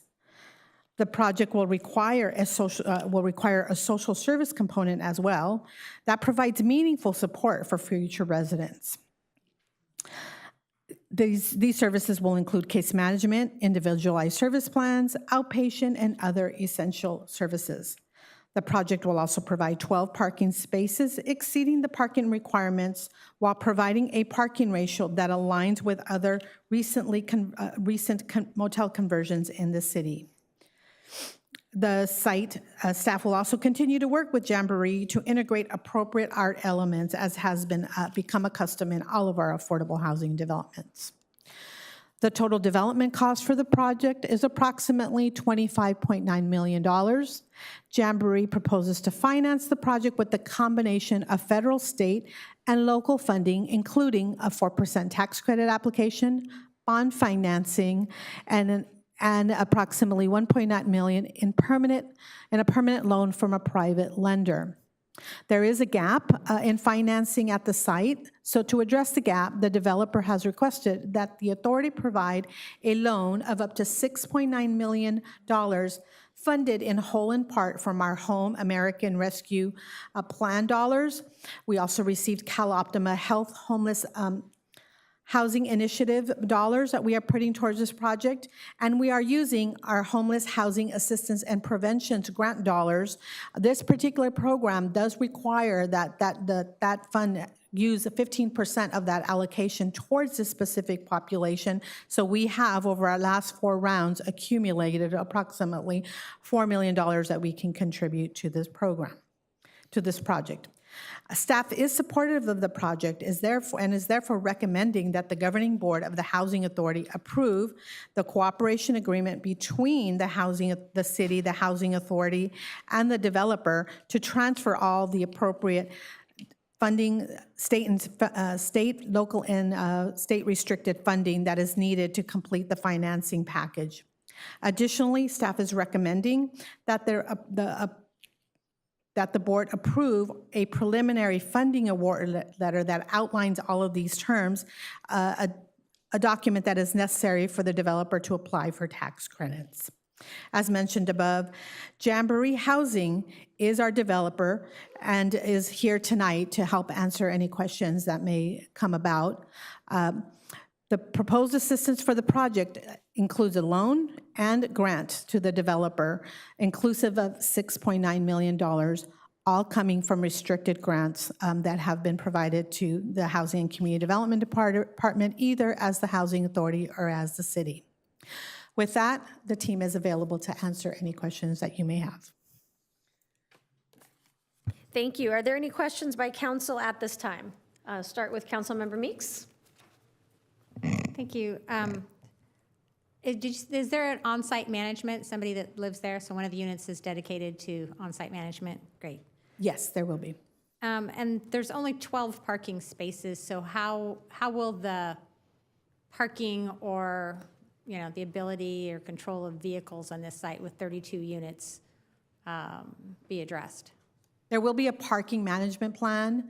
As mentioned, the site will specifically serve transitional age youth. Those are youth aging out of foster care. We have visited multiple sites and also talked with Orangewood, who is a key partner in providing information on CHIS background in this population. We are aware that this population in particular tends not to own homes, cars rather, I'm sorry. That is why the location is actually quite prime, located at State College in Lincoln. There are two frequent buses that get kids to Cypress, to Fullerton, and a lot of our employment corridors. So we expect that the majority of the population will depend on public transportation. There is also a bike plan, I believe. That's correct. There's an opportunity for the use of bicycles to get to and fro. Different amenities, but we're also looking at opportunities, other opportunities to provide transportation for them. This is something that is a specialty, as Grace mentioned. Orangewood is a provider, a well-known provider, impressive. We've had meetings, various meetings with them, and we've been very impressed in terms of the services that they provide. So we feel confident that the services provided here will be meaningful for these residents, which, like I said, includes transportation and other forms of transit to alleviate the concern regarding parking on site. But we feel that the parking provided will be adequate to support this population. Okay, I hope so, and I think that absolutely the public transportation, is there to serve them. Once they start having a job and moving up, that's the first thing young people want, is a car, but. So how will these parking spaces be allocated? Will some of the residents get a parking permit for one of these 12 spaces? Or, well, actually, there's probably only gonna be like 10 spaces because the on-site management will have one at least, and then you're gonna have on-site services, so employee. Yeah, certainly we as Grace mentioned, we will be developing this parking management plan, working very closely with the developer in Orangewood. They are here tonight, so if you wanted to have them provide a little more insight in terms of how that will be managed. As I mentioned, we will be working directly with them to develop this parking management plan as part of the project to ensure that there's adequate procedures, written procedures to inform the tenants and the developer in terms of how the expectation to ensure there are no parking issues created by this development. Okay. All right. No, they don't need to come up right now because they'll have their opportunity to speak as part of the public hearing. That's it. Thank you. Thank you. Councilmember Rubalcaba? Well, thank you. I'm glad to see the progression of this project because the Tampico Hotel has been an issue for many years, but I am concerned because the surrounding area is still very impacted with illegal activity and individuals who are harassing people who are using the bus stop. I drive past this every day to take my kids to school multiple times a day. So what's the plan to make sure that our youth are protected if we're not providing enough parking spaces and they will be expected to take public transportation? How are we addressing that? Because right now we're not doing a good job. The site is contained. There will be gates in and out of the site in terms of the site itself contained. We are working with the architects as well to add buffers along the backside. We're in conversation with a neighboring business too, because right now there is a walkway that provides a cut through to the neighborhood.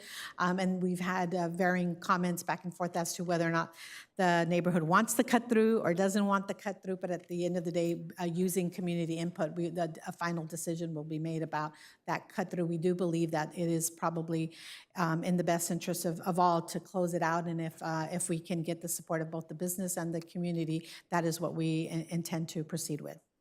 Yeah, because the Walgreens shopping center and the parking lot is not a safe area, and I see this population as being at risk regardless because of the transition from just the transition that they're making into adulthood and leaving the system that they are in. And we're putting them in a dangerous situation, in my opinion. I wouldn't want my kids to be there.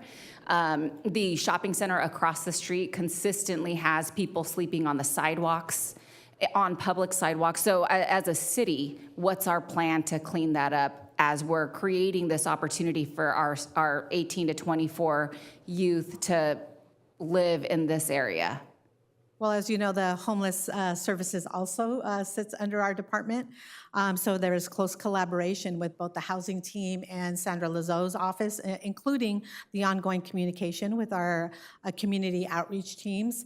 Our homeless team, which does collaborate with housing opportunities such as this, it does work with by name list, has weekly meetings with all cross-functional, cross-disciplinary teams. So like many other hotspots in the city, it is an ongoing situation. So the building is not being built in isolation. I think that is the beauty of the collaboration of all of the different departments that sit, the units that sit in our department, is that we are able to communicate issues as they arise within our department.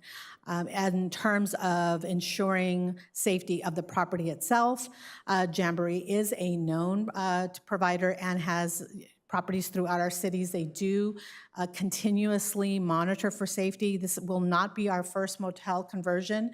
We have another one in District 1 in Buena Esperanza, which is not too far from a heavily trafficked area, which includes a Walmart and a very large shopping center.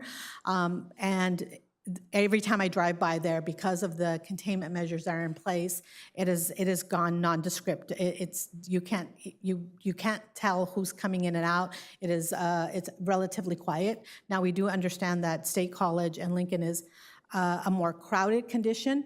So the pluses and the minuses, the pluses obviously of having transportation that this population will absolutely need, because the team has gone and interviewed a lot of the transitional age youth at Covenant House, and it is the number one thing that they have said to us is we want access to bus rides so that we can get to places. We don't want to be in self-contained. And we'll balance that with the need to have security on the site. There will be an on-site property manager, and the ongoing conversation with Orangewood about how best to secure services and also ensure that there's ongoing conversations with the youth about what their needs are. The one thing our department does pride itself is once we build, we don't walk away. So if there are issues, we will remain there and we will address them collaboratively with Jamboree. Thank you. Thank you. Mayor Pro Tem Kurtz? Thank you. The youth that are there, 18 to 24, and this is meant to be transitional housing. Is that correct, or is this permanent? The buildings themselves, we are attaching project-based vouchers there, so it is permanent housing. We do anticipate that, given the fact that there's case management and the goal is to really support youth on their employment jersey, on their educational jersey, that for them, it may end up being a short stint. The beauty of the project-based voucher program is that if a youth is ready to move out, we are able to give them a voucher to move on. So in many cases, if we can really plan this correctly, and it's a stay of maybe 4 or 5 years, or maybe shorter, while we're supporting education and employment goals, it may be a short term for the youth, but the property, the underlying property is intended to be there for 55 years as a transitional age use permanent supportive housing development. Okay. I guess my worry, and you may have answered it, so we have foster youth now going into this housing. They're very low income. They get a job. If their income rises to a level that they're no longer very low income, are they forced out, or how do you handle that? So the beauty of the project-based voucher, the voucher program itself, is that income limit is only required at entry. you don't have to remain low income to be on the program. What ends up happening is as your income goes up, your share of the rent goes up. And the only time you get taken off the program is if your share of your income equals 30%. You've made enough where basically your income and your housing costs is such that 30% of you're only paying 30% of what you're making in rent. That's called graduation. But you don't have to meet that very low income threshold on an ongoing basis. It's an entry point. Okay, thank you. And one last question. It's for intended, 18 to 24. You say they could be there for a few years. Maybe they're going through school. Do they age out? So can they be 26, 28? So they do not age out, and I want to clarify that. It is our goal that this is a stepping stone for them then to go on and possibly, hopefully have families and do all the things that everybody else does. And that may not be conducive in a 250 square foot hotel, but no, they do not age out of the program. Thank you. That's all I have. Thank you. Thank you. Councilmember Leon? Thank you, Madam Mayor. Grace, can you just clarify, so in addition to the 6.9 million, we're also looking at 20 million in bonds. Can you clarify or what the differentiation is between those? So this site is actually pretty unique in that we don't have to borrow those big, large numbers. 5.5, it was from Tom Umbergs, and so that we are using that we already use that, I should say, towards the purchase of the property. We are using home dollars, Home American Rescue, to do our gap financing in addition to our HAP dollars. That's the 6.9. We have some CalOptima dollars there as well. And then so your question is about the tax credits, and yeah, the tax credits we anticipate is 9.8, and that was the purpose of getting the letter today that will be useful for them to apply for those tax credits. And they will be taking out a permanent loan from a bank, much like we would do if we were mortgaging a property at 1.9. So the total development cost, what the entirety of the project costs, is what that $25 million is. Got it. And can you, and I apologize if I'm missing something, but in the staff report, you mentioned I'll answer it. the $20 million in bonds. Maybe I can help answer that. So yes, Councilmember Leon, we are asking the council to allow the authority to issue tax-exempt bonds. Those bonds will then be sold to an equity investor. So it's not really giving the project $20 million. It's based on what the investor is willing to pay for those bonds. Similarly to the tax credits, if they get awarded tax credits, they are able to sell those tax credits to an investor. Same as the bond. So that's the tax credit equity that is shown in the staff report. So that's coming directly from the tax credits and the bonds. But the project is not receiving $20 million in bonds. I don't know if that answers your question, but that's where the tax credit equity is coming from. Got it. Okay, thank you. I just wanted to ensure I got the whole information on that one. So appreciate it. Thank you. Okay, so we don't see no other questions. I'll now open the public hearing. Clerk, do we have any speaker cards for this hearing? Yes, Mayor, we have 2 speaker cards to address the City Council. The first speaker, Paul Hayek, and then followed by Mark Herbert, and each speaker gets 5 minutes. Okay. On transportation, OCTA, you've got State College down on State College, down by Commonwealth, and then you've got access to adult education, 2 junior colleges, you got access to DSPS handicap, and you can also, as far as these homeless, let's get rid of that no walk-in rule we have, and let's bring back the walk-in rule, and let's get these families that are in the parks, we get a walk-in, walk-out. We can set up a family shelter where we could run it with the people that come in, plus there are others that are individuals that have trades in daycare, cooking, housekeeping, cleaning, laundry. We could hire them to help run the program. And as far as this group, I went to the one on La Palma trying to move out and get an apartment up here. When I got in the office, I said, how'd you get in the office? Unless you come in with housing, you can't get in the door. And a lot of people like myself, I'm a handicap, and I want to move back to Anaheim, and I'm on that verge, and I'm willing to help get these homeless off the street. And the homeless, besides being homeless, they have trades. We have construction. In fact, for building, why don't we bring in Councilman Fessel and his school? We have licensed we have teachers that teach roping a house where they put the wires in the walls. We have a class that teaches the circuits, how to set them up, how to wire them. We have a framing class, and Phil Femerero, who teaches those, always likes to work with Habitat for Humanities, and he'd love to bring his classes out to help build these facilities.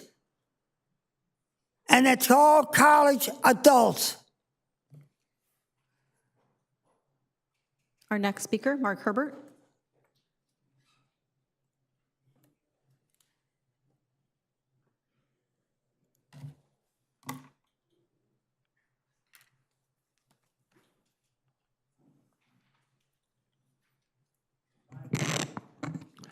Mark Herbert, AnaheimGreece.com, where this meeting will be annotated in another week or so.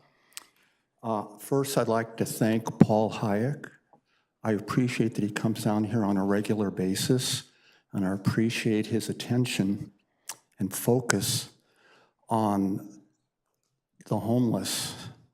I find it kind of ironic that we had a half hour of council communication, and there was less time spent on that than what Paul spends in his comments. And I find his comments very helpful. I'd like to start talking about the hearing. And at the last hearing last week on, the last council meeting on the street closure, I was criticized by the council for being a little too harsh on the staff. So I want to set the boundaries here. What my intention is here. And that is listening to Councilmember Kurtz from the last hearing. She said she would like more information on what's going on. That was one of her comments. And this was a hearing having to do with a project that was 3 years old. So I'm trying to get more information at an earlier process on this project. So I'm trying to do public engagement. It might be a little tough on some people.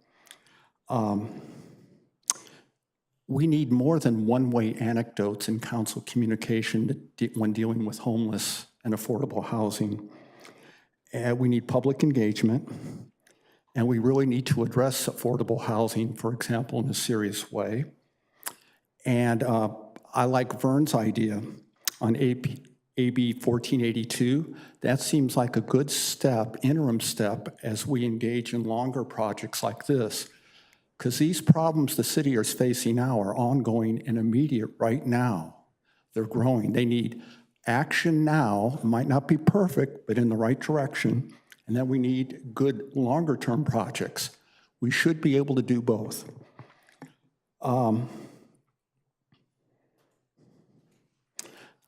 To give you the sense of the size of this problem, in the sixth cycle housing element. Mr. Herbert, so this is the public hearings on the Tampico Motel property. Do you have comments about that property? Because we've already had general public comment. Excuse me, may I have a timeout here because we have a procedural question? I just need you to bring it back to this project, please. I am. Well, may I complete my thought? Sometimes my thoughts take a couple paragraphs. I wish I could have some more time back. Okay. In the sixth cycle housing element, affordable housing, which this is part of, we have permitted 498 units in the first 2.5 years of the 8-year cycle. This project is going to add 32 units. That's, to me, maybe not, we need to question, is this the best use of this money on this project? And the way I look at it, if it's $25 million, granted there's some additional help for the people there, but at $25 million and 32 units, that's $800,000 per unit. The city missed the opportunity to give an example of where they could spend it better is the 48 units where people were evicted on Walnut Street. They decided not to spend $12 million, which would have been $225,000 a unit, and easier to remodel because they were existing apartments. So instead of obtaining 48 units at $250,000 apiece, we're investing $800,000 a unit for 32 units. That's lacking a sense of urgency.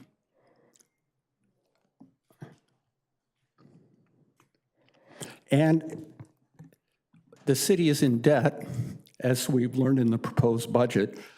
And in the third year of the proposed budget, we're going to have a $40 million gap that's acknowledged. And now we're going to add $20 million in addition on bonds.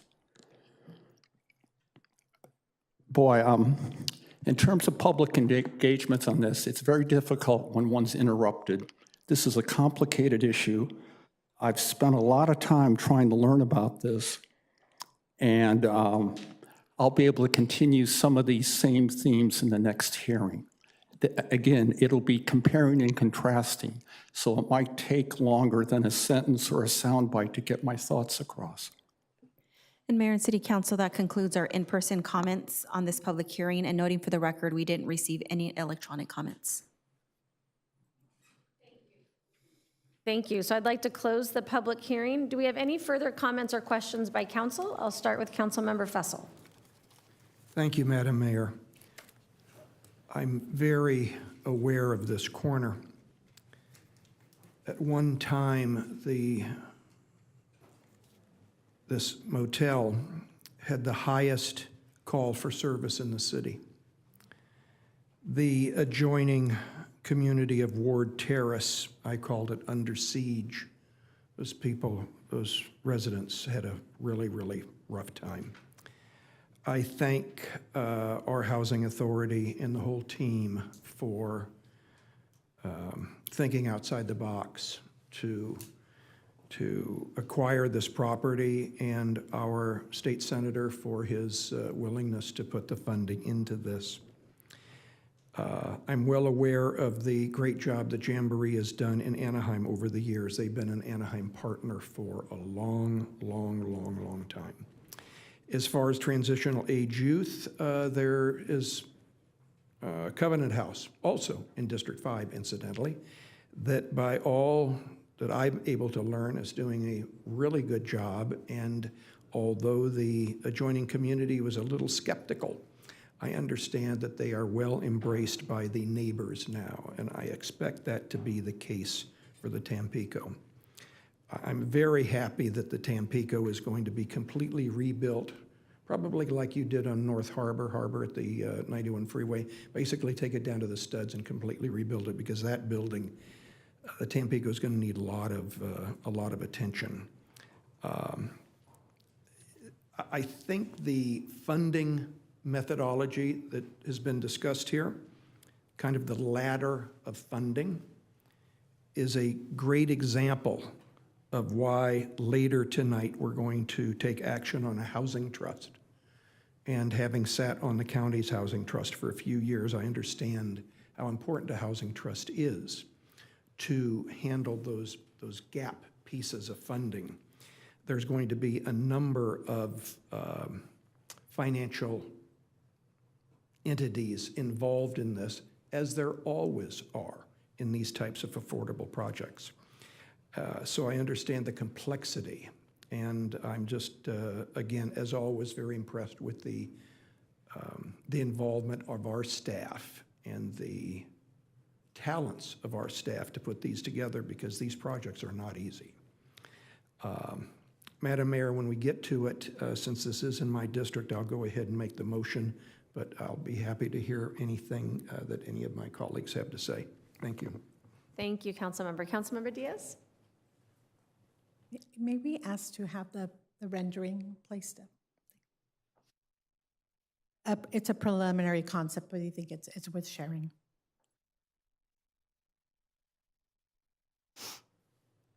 Right, thank you, Mayor.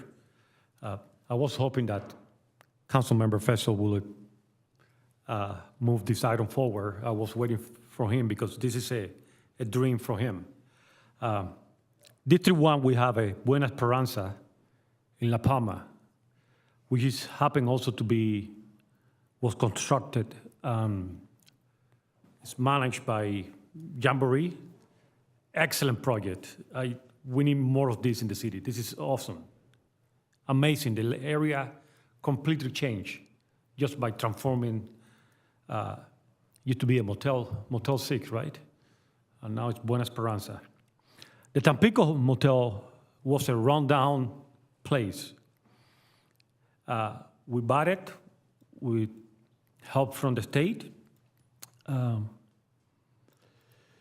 Again, Jamboree is an excellent partner. They have been proven to us to be a well-managed and well-developed, especially transforming this type of motels into housing.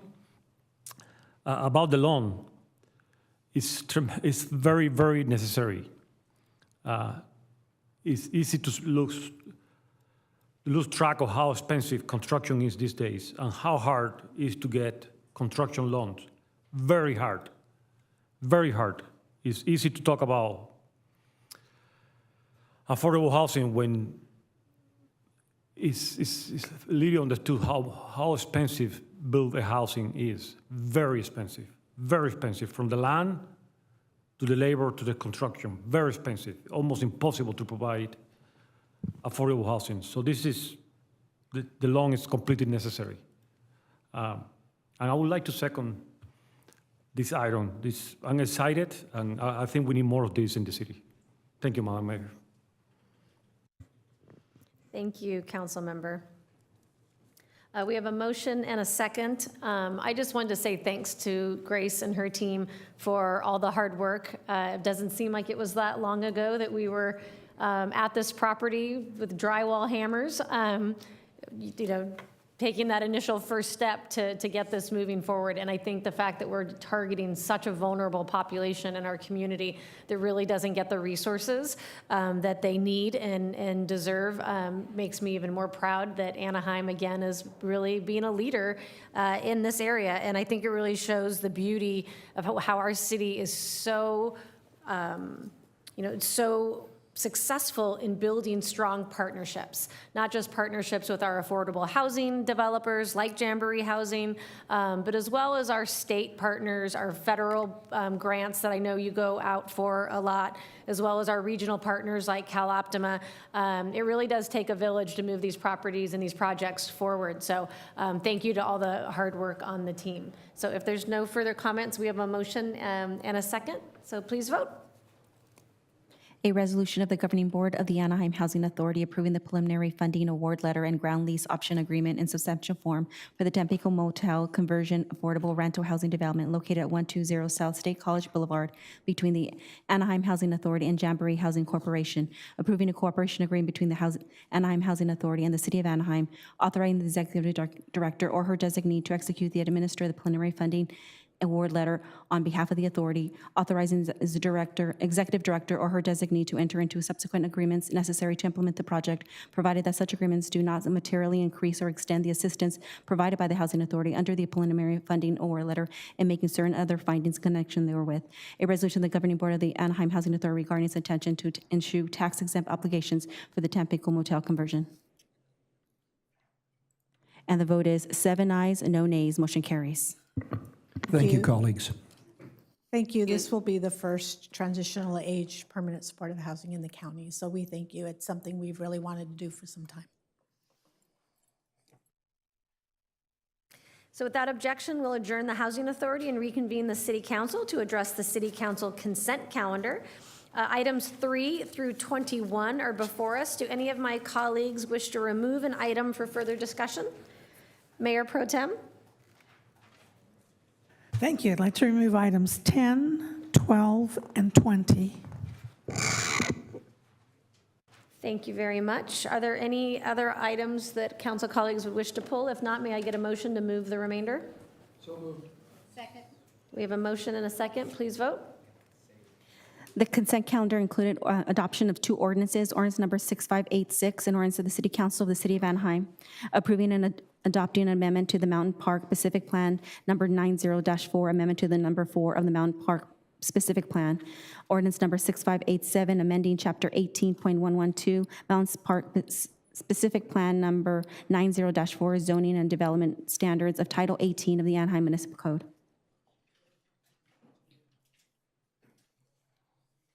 And we need votes by Councilmember Meeks and Rubalcaba.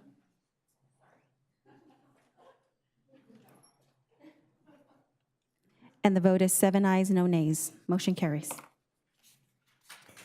Thank you. The first item pulled was item number 10, which will be presented by our police department. Mayor Pro Tem, would you like a staff report?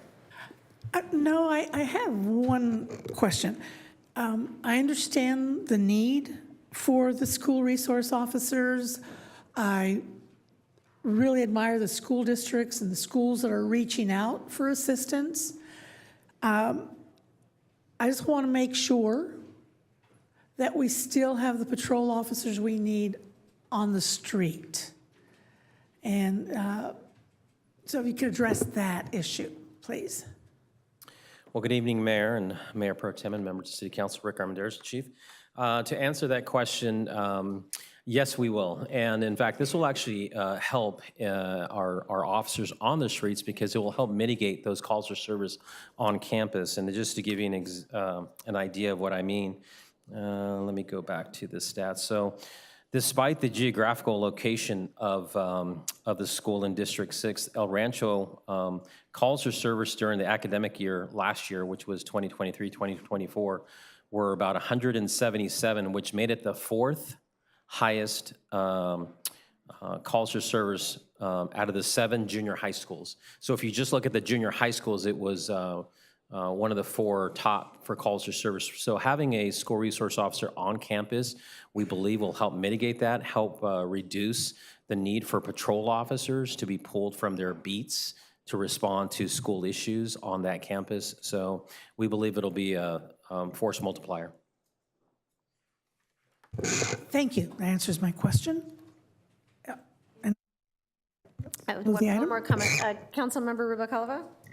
Thank you, Chief. So can you explain what type of calls for service they're requesting? It's a great question. So on average, it deals with calls that are crime related. So if it's fights, if it's threats among students, people coming on campus, trespassing.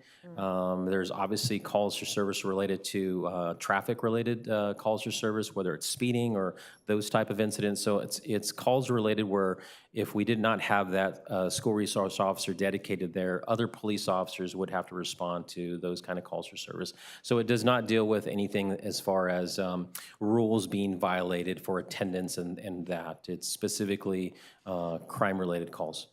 And it says the reimbursed amount is $55,000. How much are we covering of that? I mean, because the $55,000 doesn't cover the full expense of a police officer. So how much is out of our pocket? So we're utilizing existing officer that is budgeted this budget year. So as you recall, our budget included this year 421 officers, which is the highest we've been.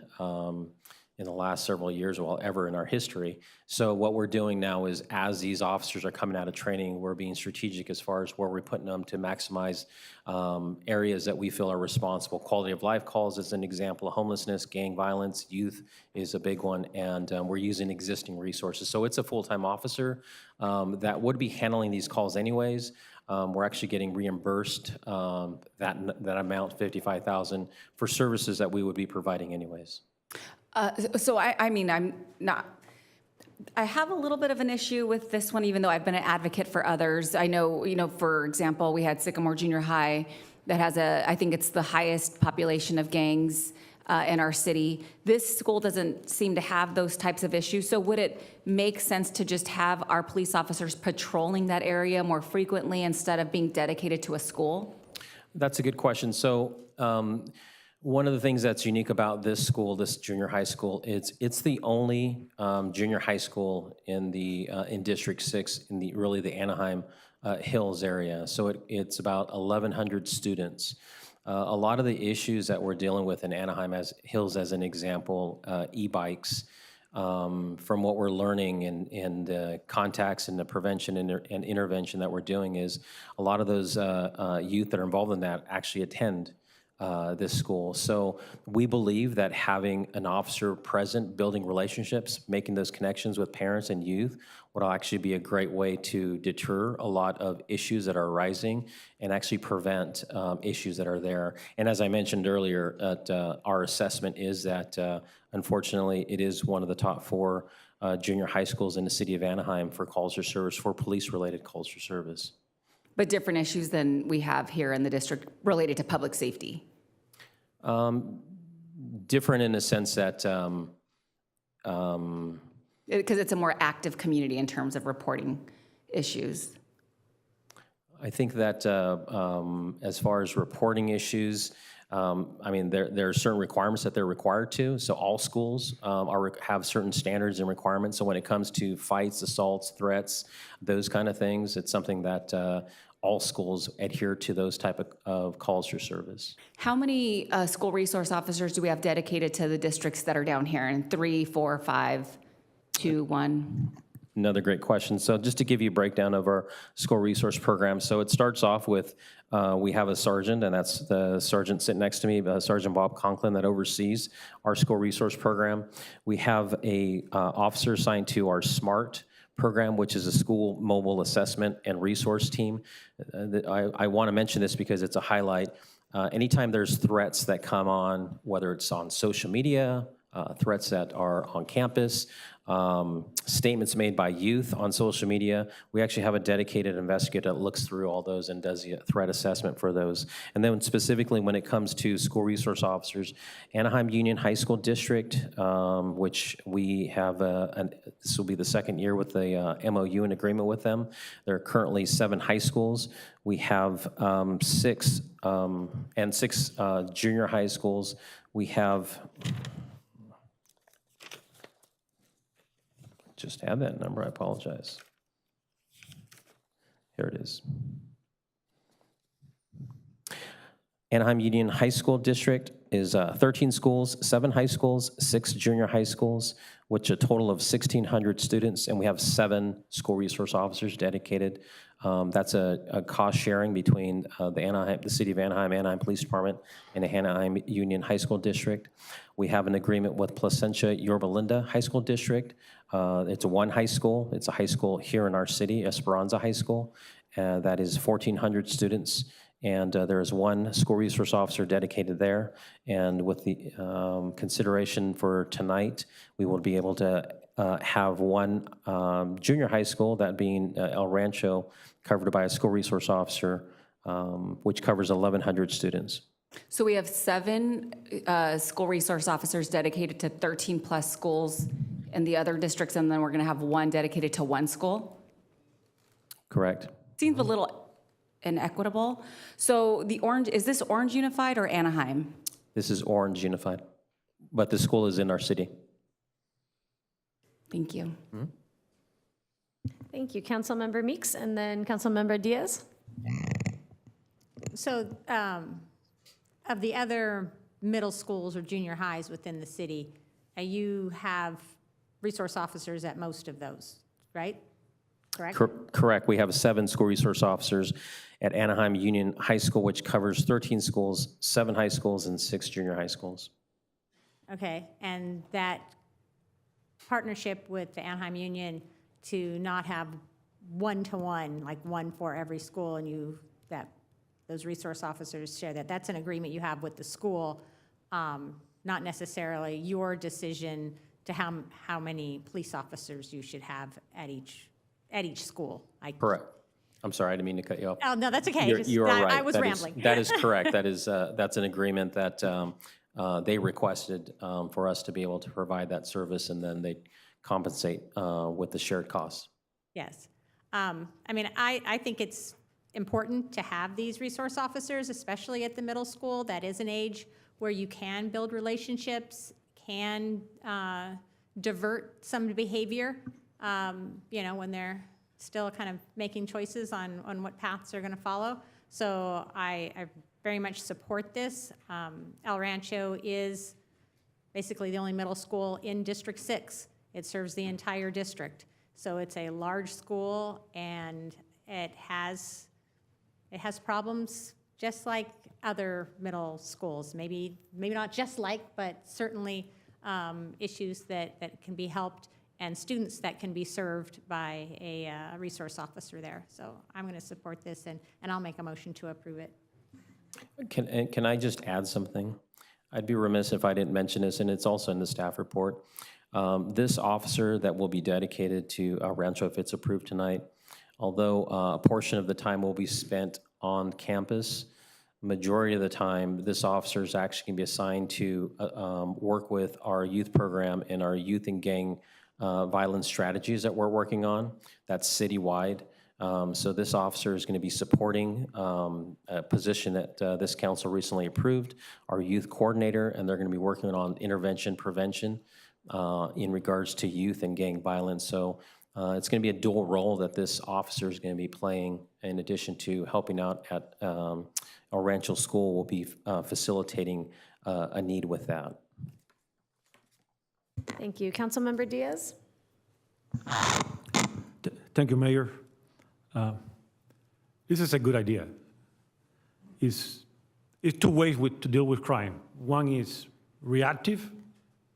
The crime is already happening or happened. Police respond, it's too late. Or preventive.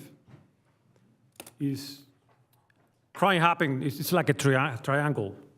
Has to be a desire from a criminal to commit a crime, has to be a target, and you have to be the opportunity.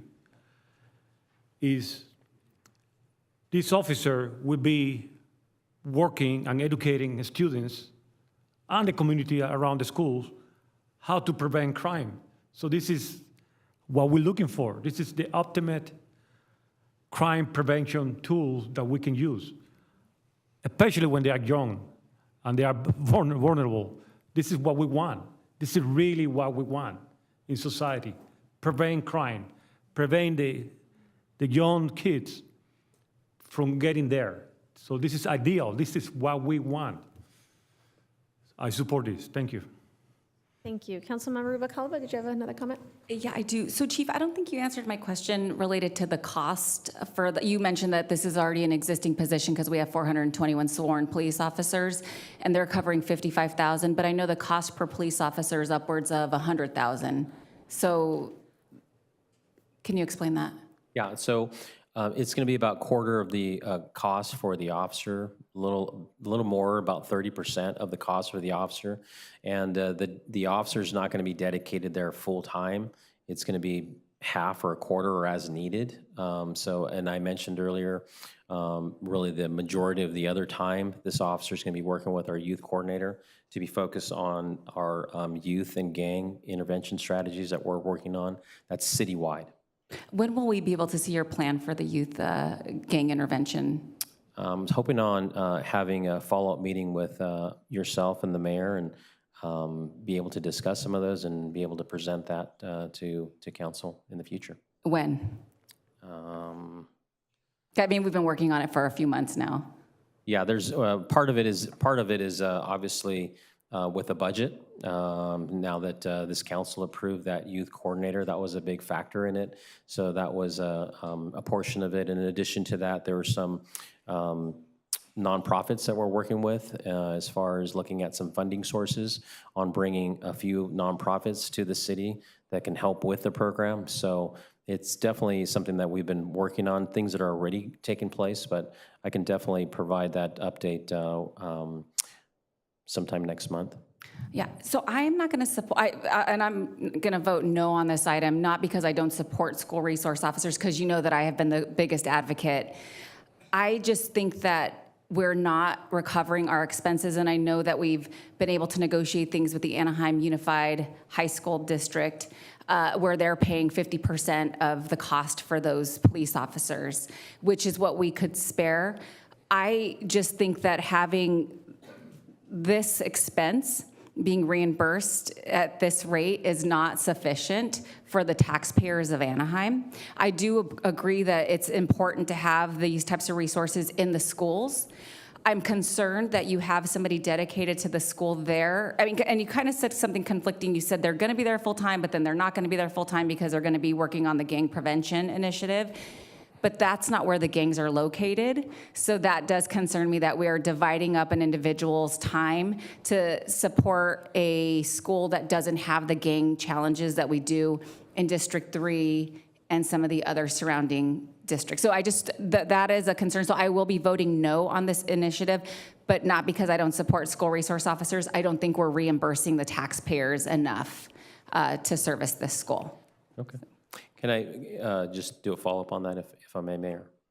As mentioned in the staff report, and if I misspoke, I apologize, the officer is not going to be dedicated full-time to the campus.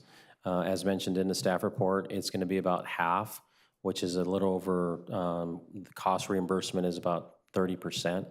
The remainder of the time, that officer is actually going to be working on as I mentioned, youth and gang intervention strategies that are citywide, and they're not going to be per se on campus while they're doing that. They're going to be back at the main station and on other campuses, as our school resource officers often do, is they often, even though they're assigned certain schools, they do support other campuses throughout the city.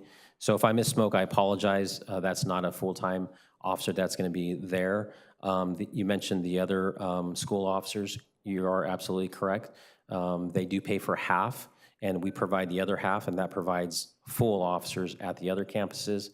In this situation, they're paying for a little bit more than a quarter, so we're going to be paying for another quarter, and so we're going to have that officer there on a part-time basis and then do the rest of the stuff within the city. So I apologize if I misspoke, but that is the proposal, and that's the recommendation. Yeah, because you also mentioned that the reason why we are dedicating somebody there is because there's so many calls for services. But if they're going to be at the main station, it's going to take them at least a half hour to get there if there is an issue. So just for me, it just doesn't pencil out. So thank you. Thank you. We have a motion and a second by Councilmember Diaz. Second, so please vote.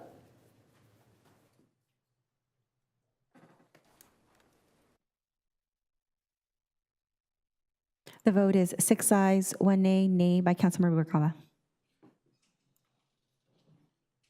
So our next item that was pulled is item number 12. Mayor Pro Tem, would you like a staff report?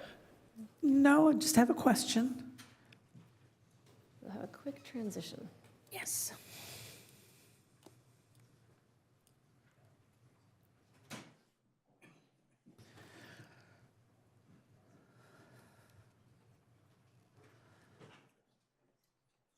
Hello. So this, the Mariposa Women and Family Center and that agreement, well, I like the agreement. According to the staff report, they're doing excellent work in that program. And I guess I'm kind of curious, well, you're asking the council to waive policy 4.1. You're only asking for a year. What are the plans for the future? Because it sounds like this program works. You've got statistics that's showing that it works. What happens after a year? Thank you, Mayor Pro Tem, for the question. This program started off as a pilot, so we weren't quite sure how it was going to ramp up. And since it has been progressing well, we wanted to continue that energy. However, we are cognizant of the council policy, and so right now we're looking at a 1 year with possible options, but then going out to RFP. Thank you, and I guess I wanted to hear you say that you will go to that process after the year. Thank you. There are no other questions. I'll move the item. We have a motion. Can I get a second? Second. Motion and a second, please vote.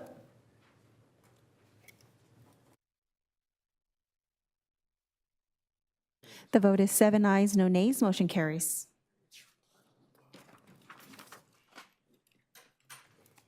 And last, we have item number 20. So thank you, Director Stepter. We get you one more time. Would you like a staff report, Mayor Pro Tem?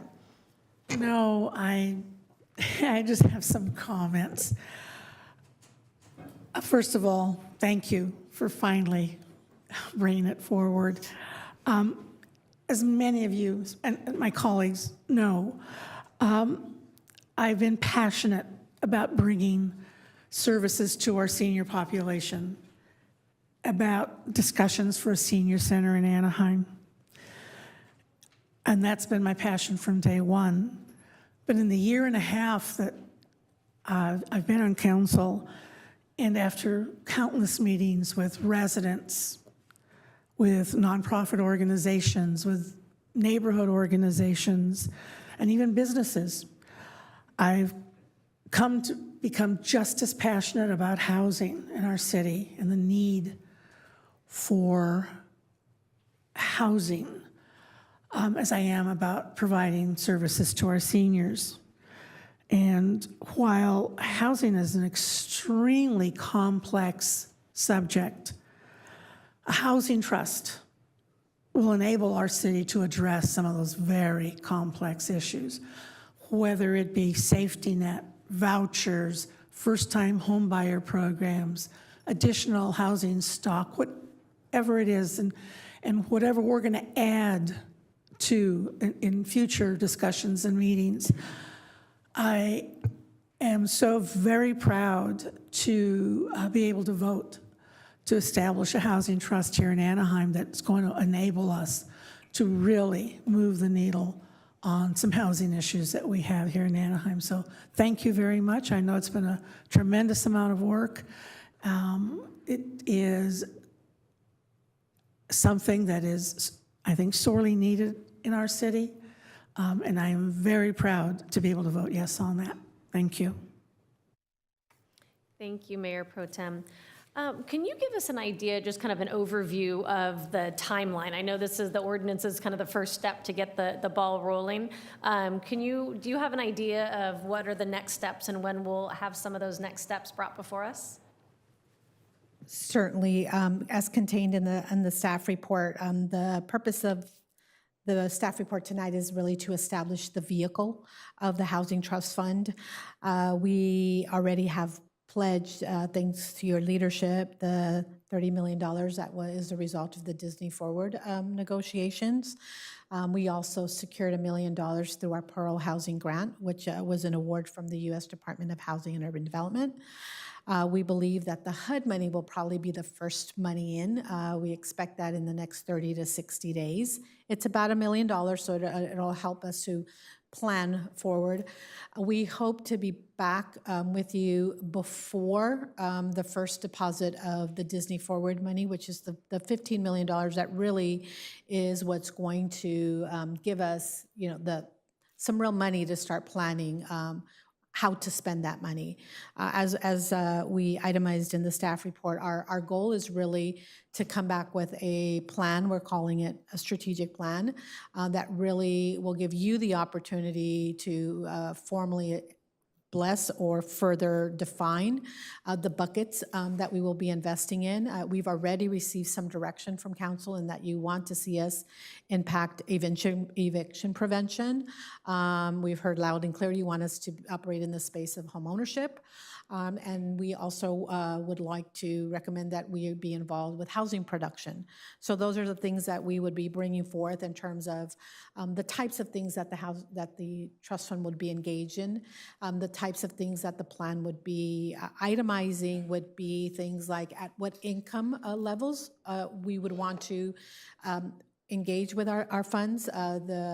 Some of the unrestricted funds, the beauty of unrestricted funds is that potentially we can go into buckets that we currently can't do because our money is state and federal dollars. For example, some of the homeownerships, potentially we are exploring some missing middle product. There's just more that we can do, and we are taking that time to have those conversations with other jurisdictions, with consultants, really to bring forth. Here are all the buckets. Here's where we'd like to invest. These are the income levels we would like to impact. And then based on the money that comes into the trust fund, also bring you an annual budget as to this is where we see in the next year we would like to spend what's actually in the fund. Thank you. Councilmember Meeks? I also want to just say thank you. I know that this has been a labor of love, bringing this forward.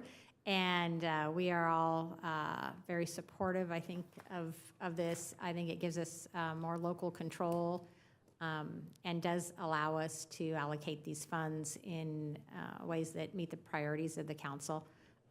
And as you know, I mean, I'm a big supporter of home ownership and helping people, young families, working families, stay in this community, live close to where their jobs are, and also to bring more home ownership back into some of the existing neighborhoods that we have. So as you develop that, I'm glad to hear that we're going to have an opportunity to see kind of your strategic plan, and having the money from Disneyland come forward, on the short term is great. And I think that we have opportunity as we sell off the resort bonds to maybe look at some ongoing revenue in here. We probably don't have a lot of money to throw at it in the next few years, but certainly that is something I think that the council can look at as we move forward and those revenues become a reality, and we can do that. So thank you. Thank you. Councilmember Rubalcaba, and then Councilmember Fessel. I also just want to commend you for bringing this item back so quickly, because I know we just started talking about it probably maybe since we got elected about 19 months ago. So thank you guys for bringing this. And I love all the funding sources that you listed and the potential opportunities I think that are still out there. One of the things I didn't see listed is the ATID contributions that we can consider. I know there are Visit Anaheim people here. That is something that is a priority for us in terms of how it's currently allocated, seeing some of that ATID money reallocated to, and I know Councilmember Kurtz has been working on this pretty feverishly, but having it allocated to workforce housing for individuals who work in the resort is a priority. So I would love to see that added to your list of funding sources. I also noticed the voluntary developer contributions. That's a wonderful thing, I think, to encourage our developers to provide more. I mean, I know it does concede our parking, and that's always something that's important to me, but encouraging them to make a contribution to that voluntary developer distribution fund and also keep parking so that they can, continue to help people maintain a high quality of life in our city so that we can, continue to create more housing opportunities. So I just wanted to say thank you for bringing the item and being so detailed on the plan that you are setting forth. Thank you very much, Madam Mayor. As we all know, Anaheim is only one of 4 housing authorities in Orange County. This puts us in a very special spot where the Housing Trust can be one more of our important tools in the toolkit. I served for a number of years in the Orange County Housing Trust, and during its gestation, let's say, I'm very proud that my colleague, Mayor Pro Tem, is now keeping my seat warm. And I think we both understand that as I said earlier, the complexity of of funding affordable projects is complex. And this is one more important feature, one more asset, one more program that we can use to achieve that. So I'm certainly also in support. Thank you. Thank you, Madam Mayor. Thank you. Councilmember Leon. Thank you, Madam Mayor. Grace, can you talk a little bit about what kind of model you landed on for this housing trust? Certainly, after reviewing a couple of different models with the help of the diligent staff that probably called many cities, looked at different consultant documents, we did land on a public model. And that has a lot to do with the feedback that we got from this council and that you want oversight of how we spend the money. And it is, particularly the Disney contribution, we know that contribution was made because there is an expectation that there will be oversight on the part of this council.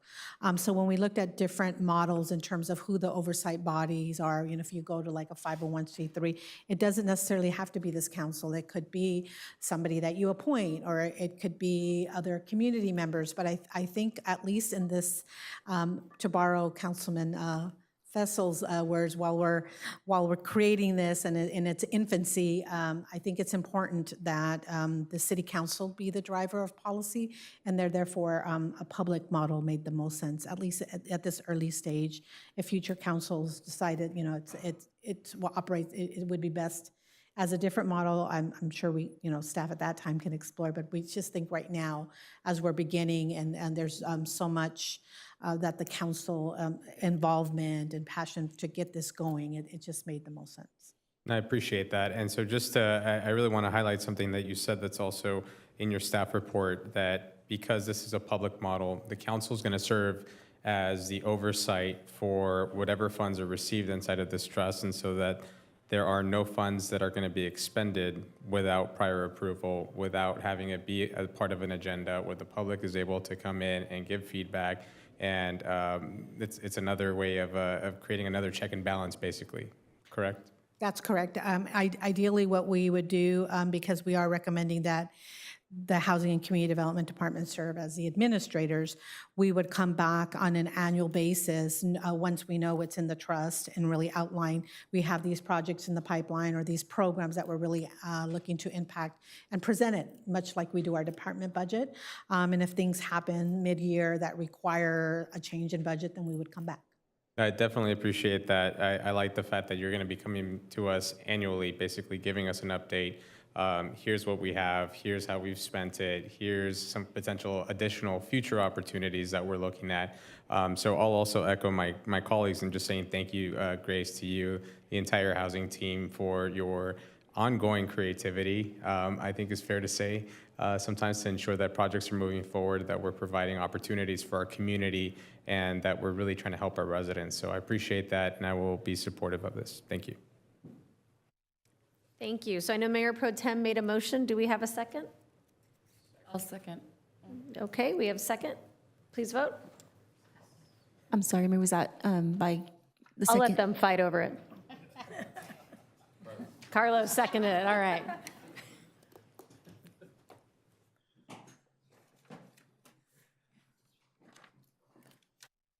And the vote is 7 ayes, no nays. Ordinance is introduced.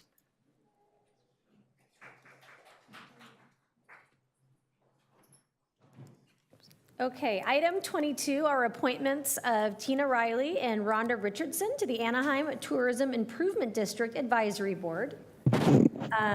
We have the ability to either do both to 4-year terms or to stagger initial terms.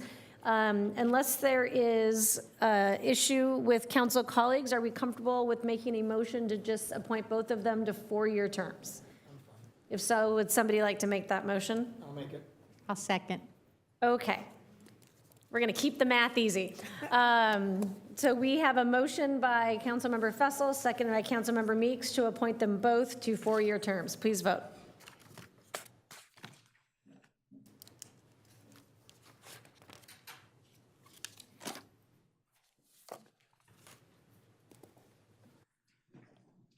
And the vote is 7 ayes, no nays, and both appointed to 4 years. Thank you. Item 23 is a public hearing. Clerk, please read. Thank you, Mayor. Item 23 is a public hearing to consider a proposed vacation abandonment of portions of excess street right-of-way lying west of Anaheim Boulevard directly south of Midway Drive, requested by developer Encore Anaheim LLC in order to clear title to construct a 156 single-family detached dwelling residential project. And this public hearing is continued from the July 23rd public hearing, item number 12. Thank you. Mr. Assistant City Manager, may we please have a staff report? Yes, Mayor, Mr. Rudy Amami, Public Works Director. All right, good evening, Mayor and members of the City Council. The item before you is for the proposed abandonments of portions of excess street right-of-way lying west of Anaheim Boulevard, directly south of Midway Drive.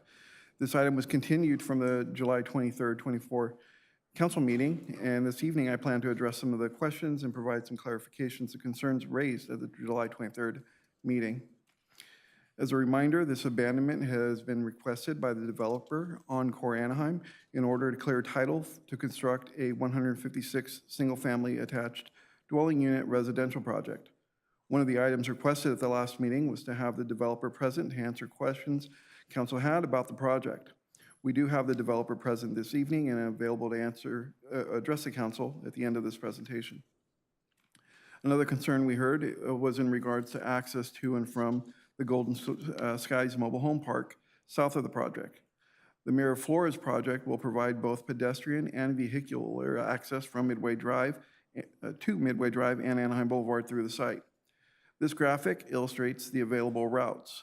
The black dashed lines represent the vehicular routes, and the red line shows the pedestrian path connecting to the public sidewalk, depicted in blue. I also want to address questions about the path to the school and potential congestion when exiting the mobile home park. Students will continue to use the crosswalk shown in the aerial view at the existing Lemon Street intersection once they reach the public sidewalk, as shown in the previous slide. While the proposed access to and from the mobile home park is slightly improved from the current situation, we understand there are concerns about congestion. The mobile home park will continue to retain access rights to Zion Street, and the property owners could choose to create a second access point to the northern property line directly onto Zion Street. However, this would require removing one or two mobile homes currently blocking the access point. Finally, I'd like to address the questions regarding the appraisal related to assembled value. When we appraise roadway abandonments, we use the across-the-fence methodology, which considers the proposed land use at its highest and best use. In this case, we used a density of 36 units per acre. This process already takes assemblage into account because without the abandonments, the way the property is divided by the roadways and alleys, it would make it very challenging to achieve a project with a density of 36 units per acre. The proposed project with the abandonments is currently designed to build 24 units per acre. And that concludes my presentation, and at the council's pleasure, I can answer any additional questions or invite the developer to do the same. Thank you so much, Director Amami. Turn it over first to Mayor Pro Tem. Thank you. And my question's been answered, but can you go back to the slide, that one? I want to thank you for addressing the concerns. And I know they had been addressed. Your team had already worked with housing on that, but I hadn't seen this rendering until after the council meeting. And so I thank you for making sure that the residents at the mobile home community have access, in case of emergency, to two streets, not just Anaheim Boulevard, but to Midway. And that's two-way traffic and pedestrian traffic. So those are the concerns that I had. Also, as you can imagine, if there's only one way in or out, that Anaheim Boulevard that driveway was getting all backed up. So with another route, it helps the situation, and so my questions were answered. I thank you for this rendering. It makes it very simple to communicate with those residents also. Thank you. If we don't have any other questions from council, Oh, I'm so sorry, Councilmember Leon. Thank you, Madam Mayor. I just wanted to ask Rudy, you mentioned that there were 2 mobile homes that were going to have to be removed? That's only if the property owner chooses to take access from a second site that they have now. If you see on where the number 1, where Zine Street is, they have access to that street from their northern property line, but they have it blocked by a couple of mobile homes. If they put in another drive, just like if you look over where Clementine is, which is the number 5, you see internally they have a street that goes right up to the wall that they've created. I don't know if you could point. Let me try to use the mouse. Right now, internally, they have this road that comes in and points right here. This was always anticipated to go all the way through and be part of this street, but that piece was probably abandoned probably about 50 years ago. So they never connected. They just have a wall there and they have some parking spaces there. They also have that same access and ability to get onto Zine Street here, but they've blocked it by a couple of mobile homes. So whether internally they choose to maybe move some of these mobile homes to this site that isn't going to be used and create an access point to have a secondary access, they could choose to do that, but they haven't done that to date. And so what we've always been planning on is for them to continue using the one access point they have. But listening to Mayor Pro Tem's concern about emergencies and wanting a secondary access, the property owner always has had that choice to do that, but they haven't taken it up. Okay, but then if they did want to do that, whoever was in those mobile homes there would have to be a process. They would have to be informed. The property owner would have to work with them to either relocate or do whatever it is they need to do. They're not just going to show up and say, hey, we're building a street here. Right, they'd have to work their tenant protection laws, especially for mobile home parks. But if they have the space on the site and they can relocate that unit, I believe one of the areas I looked at, and I think it still is open, there's actually looks like an open space right in here as well. So they may be able to on-site already move those 2 units to space they already have in the park. Okay, thank you. Thank you. I'll probably have some questions for the developer later, but I wanted to open it up to the public hearing to listen to some public comments. So do we have any public comments or speaker cards for this hearing? Yes, Mayor, we do have 2 speakers. The first speaker is Stephanie Mercadante, and the time limit is 5 minutes.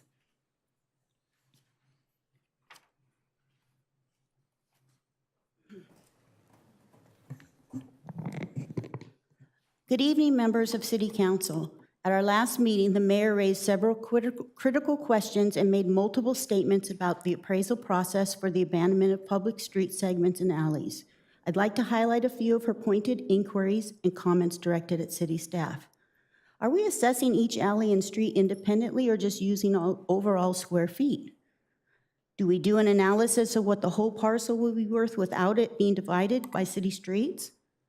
How does this enhance the overall value? Can we assume with your expertise in housing that the parcels as one large parcel will be worth a lot more without the city streets? I'm sensitive to the fact that this was approved 3 or 4 years ago, which I can only assume is a reference to the city years. These are all excellent points that must be addressed to ensure that the city is acting in the public's best interest. It is imperative we conduct thorough due diligence to confirm that fair market value is accurate. However, I must ask, where were these logical questions when it came to the abandonment of Magic Way? Selling a public street to connect 2 Disney-owned properties undoubtedly increased the street's value. Yet, questions about the Disney-provided appraisal of the land were never asked. The simple fact the city staff deviated from policy and allowed the applicant to provide the sole appraisal should have raised red flags with all of you, and it didn't. Thank you for finally showing sensitivity to a development project that began years ago under Mayor Sadu. But do you know that other development project that began under his administration? Disneyland Forward. The Midway project used a city-approved appraiser, while Disney was allowed to control the appraisal for Magic Way. Both projects share a concerning similarity. Vital documents were not reviewed by the City Council. Again, I ask you, how can we vote on something we haven't read? Natalie Meeks stated, I didn't go through the appraisal, but I'm going to bet if we continue this and look at that, that the value is considered in there in part of that 1.6 million. For the record, the appraisal was not provided as an attachment to the public hearing. Why? When selling public land, shouldn't the public have the right to review all documents? Or are we expected to place the same blind trust in city staff that Ms. Meeks does? Anaheim city staff and city council have not earned our trust by consistently concealing pertinent information, shamelessly failing to review documentation, and undercutting taxpayers' dollars. You have damaged your relationship with your constituents. None of you can claim to be public servants when you are perpetually acting in private interests. Moreover, you make slipshod attempts to hide your actions and deviations from city policy. Basic Public Records Act, PRA requests, are not being managed or completed by city staff. There is no accountability, there is no transparency, and that's exactly how you've designed it. It should go without saying, selling public land to allow an investor to assemble one large parcel, only to flip it for a huge profit and sell it to a developer with zero affordability is not in the public's best interest. Thank you, and thank you to the listening public, who I'm addressing also. The next speaker, Mark Herbert.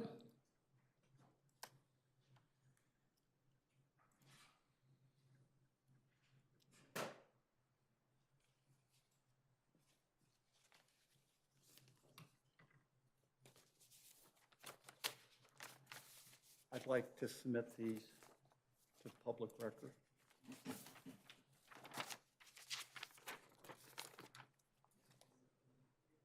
Thank you.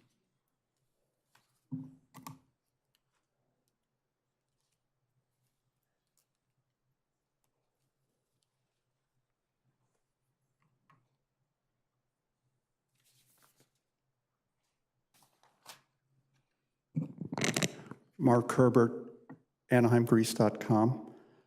I'd like that this hearing and/or motion be postponed, delayed until the appraisal for this project is made available to the public. I'd like to go through some timestamps of the last hearing to highlight some issues. I hope this sticks to the topic. We'll start with number 1 at the 6-hour, 55-minute, and 21-second mark. It goes on for about 2 minutes, and the mayor kind of led that line of questioning. And we found out there was no purchase price known for the 5 bifurcated parcels that were initially sold. No knowledge of what the current value is for the now assembled single larger parcel. Number 2, again, the speaker is speaking. It's at the 7-hour and 11-second mark, and it goes for about a minute. Quote, "It is clear that by having this parcel assembled, the value is going to go up way more than the 1.6 million. That was the current evaluation at that point. Number 3, speaker is Campos Kurtz. At the 7-hour, 3-minute, and 4-second mark, it goes for about a minute. She announced her approval of the street closures, and then she proceeded to say she would like more information on what's going on. That strikes me as the cart before the horse.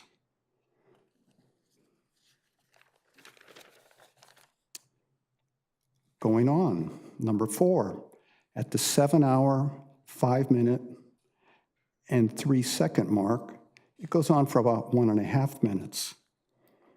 This is from Councilmember Diaz. Appraisals are a very complicated matter. Quote, then he goes on to say, that's why we have to hire somebody who knows what they're doing. Quote, end of quote. Next speaker, about 2 minutes following that quote, is Councilmember Meeks. It's at the 7-hour, 8-minute, and 33-second mark, and it lasts for about 2 minutes. Oh, that came about 2 minutes after Council. Excuse me. Can I have my time back?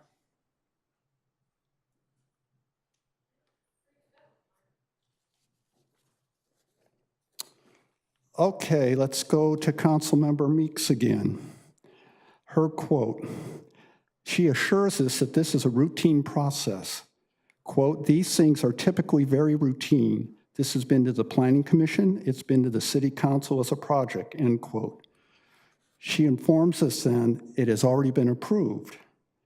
And then she goes on to say, quote, I didn't go through the appraisal. I don't get how that jives with what Councilmember Diaz said about the importance of appraisals. Are they important or are they not? Maybe when Councilmember Meeks was on the Planning Commission during the Sadu years, when this first came up in 2021, things were done differently then. Maybe they're still being done the same way. I don't know. I would like to see the appraisal.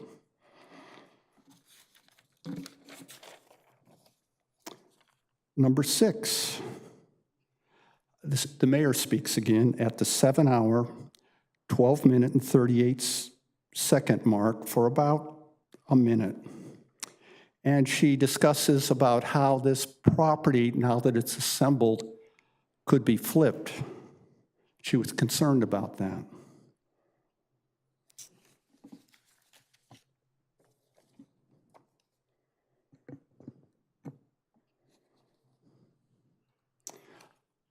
We need to know, the residents of Anaheim, when this appraisal was made, the $1.6 million, and why it hasn't been attached to the earlier appearances on the agenda or the staff report so the public can see it. I guess what I'm seeing is a lack of a sense of urgency on this. And it looks like we're going to have to rely on outside authorities to find these things out, whether it's an investigation or the state, but we're not getting the oversight from the city. Thank you. Mayor and City Council, that concludes our speakers on the public hearing. Thank you. So I'd like to close the public hearing and move on to council questions or comments. Councilmember Rubalcaba and then Councilmember Diaz. So this question is for the city attorney. Rob, can you please just, for the benefit of the public, provide some insight into what the council's actually able to look at related to this public hearing and how approval of the project that the streets are related to, that was handled by previous council and is not subjected to this hearing tonight? Sure. So this is an abandonment proceeding. And so it's spread through either the Streets and Highway Code or our council policy. But the two basic findings for the council and to consider and discussion to have is whether or not these streets are necessary for the city or unnecessary for the city. And then also whether you believe that the city is getting just compensation for the acquisition or fair market value. And those are the two items. So what are things we're not supposed to really be talking about? Probably the project itself, the inclusion or lack of inclusion of affordable housing, the voluntary payment for affordable housing. Those things are all things would have been perfect for discussion during the first land use issues, but for this proceeding, that would not be a proper basis to deny the abandonment. And who reviewed the previous land use and approved that? I believe it was the Planning Commission. I don't know if it got to the council level or not, but the Planning Commission for sure. So it never came to this body? That's correct. Okay, and nothing that we can actually do about that now? Not that I can think of, no. So what happens if the council does comment on that? Well, I mean, you can comment on it, but basing your decision on any of this, I think, would be inappropriate. Thank you. Thank you. Councilmember Diaz and then Councilmember Meeks. Thank you, Mayor. All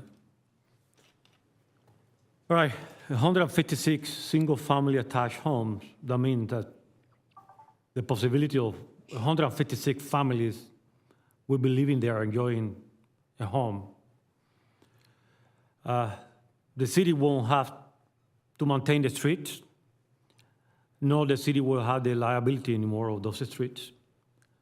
And my number 3 point is that the appraisals are holistic. They account for all factors related to the property, in fact, they account for the highest and best use. That means that when it's evaluated, they have evaluated what's the best use or the highest use, the highest cost. This is common. We do this constantly. The city does it, the state does it, the federal government does it. We do it when we buy houses or when we sell our house. This is common. This is a tradition that for 200 years the United States had done. This is nothing extraordinary here. I supported this last meeting. I support it today. Thank you, Mayor. Thank you. Councilmember Meeks?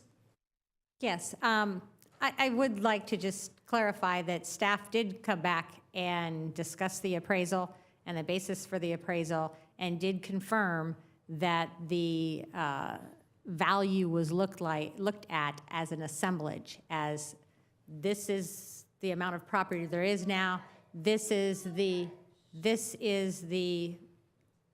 density that can be on the site, and our portion of that, our square footage, is the same value as the other square footage that's on the site. So I believe we are getting a fair value for this property.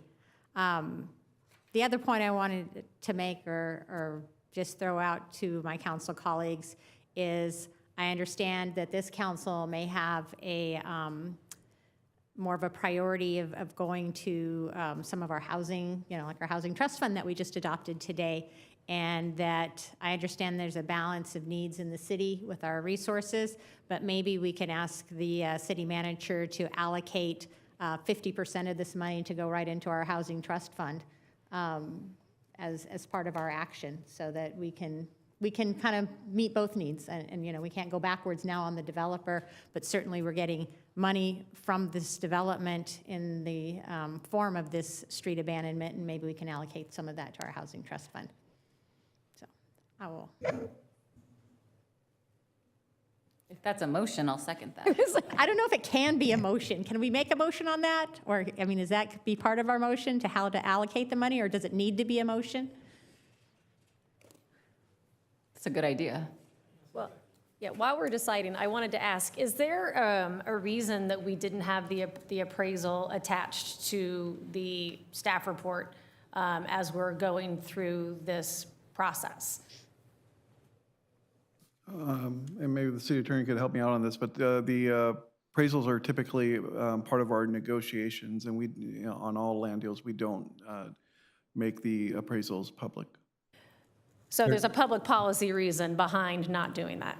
And a legal reason. They're specifically exempted from the Public Records Act as public records until the deal is closed. Once its deal is closed, they're public records and they can be disclosed. Just to follow up on the question that I've gotten some more information about it. So I would hold off on that just because of the way this item was agendized. If that's something the council would like to pursue later on, I could agendize that at a later time.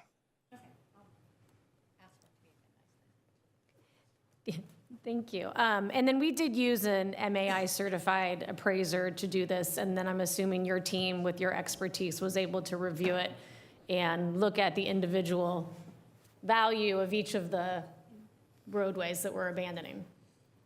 Yeah, so I can kind of give you an overview. We did hire the appraisal after the project was approved, because we know this is the direction the city was looking to go. That appraisal was done, and our typical process is to also look at what encumbrments are on the property. So there are discounts that are given on that, which is our typical practice, and also any exchanges, anything that they dedicate to us to come up with a number that we begin a negotiation with the developer for, and this is the number we landed on. Thank you. I'm very comfortable with the appraisal process. It's a very defined process, especially when we use people that are MAI certified. That wasn't the crux of my questions from the last hearing, and I am sensitive to a lot of the questions and concerns that I have, not just on this project, but going forward, are not before us today. But I do appreciate your team going back and taking the time to answer a lot of the questions that we had on this project, given that it was not something that came before us and something that I'm assuming will happen again. We are going to inherit projects from previous administrations that we need to review. So Councilmember Rubalcaba, did you have another comment? Oh, okay, excuse me. Let me take that. So I don't believe we have a motion or a second, but I will entertain one if somebody would be so kind. I'll move the approval. I'll second. So we have a motion and a second. Please vote. The action before council include approval of purchase and sale agreement, also a resolution of the City Council of the City of Anaheim vacating portions of the excess street right-of-way lying west of Anaheim Boulevard and directly south of Midway, abandonment number ABA 2019000390.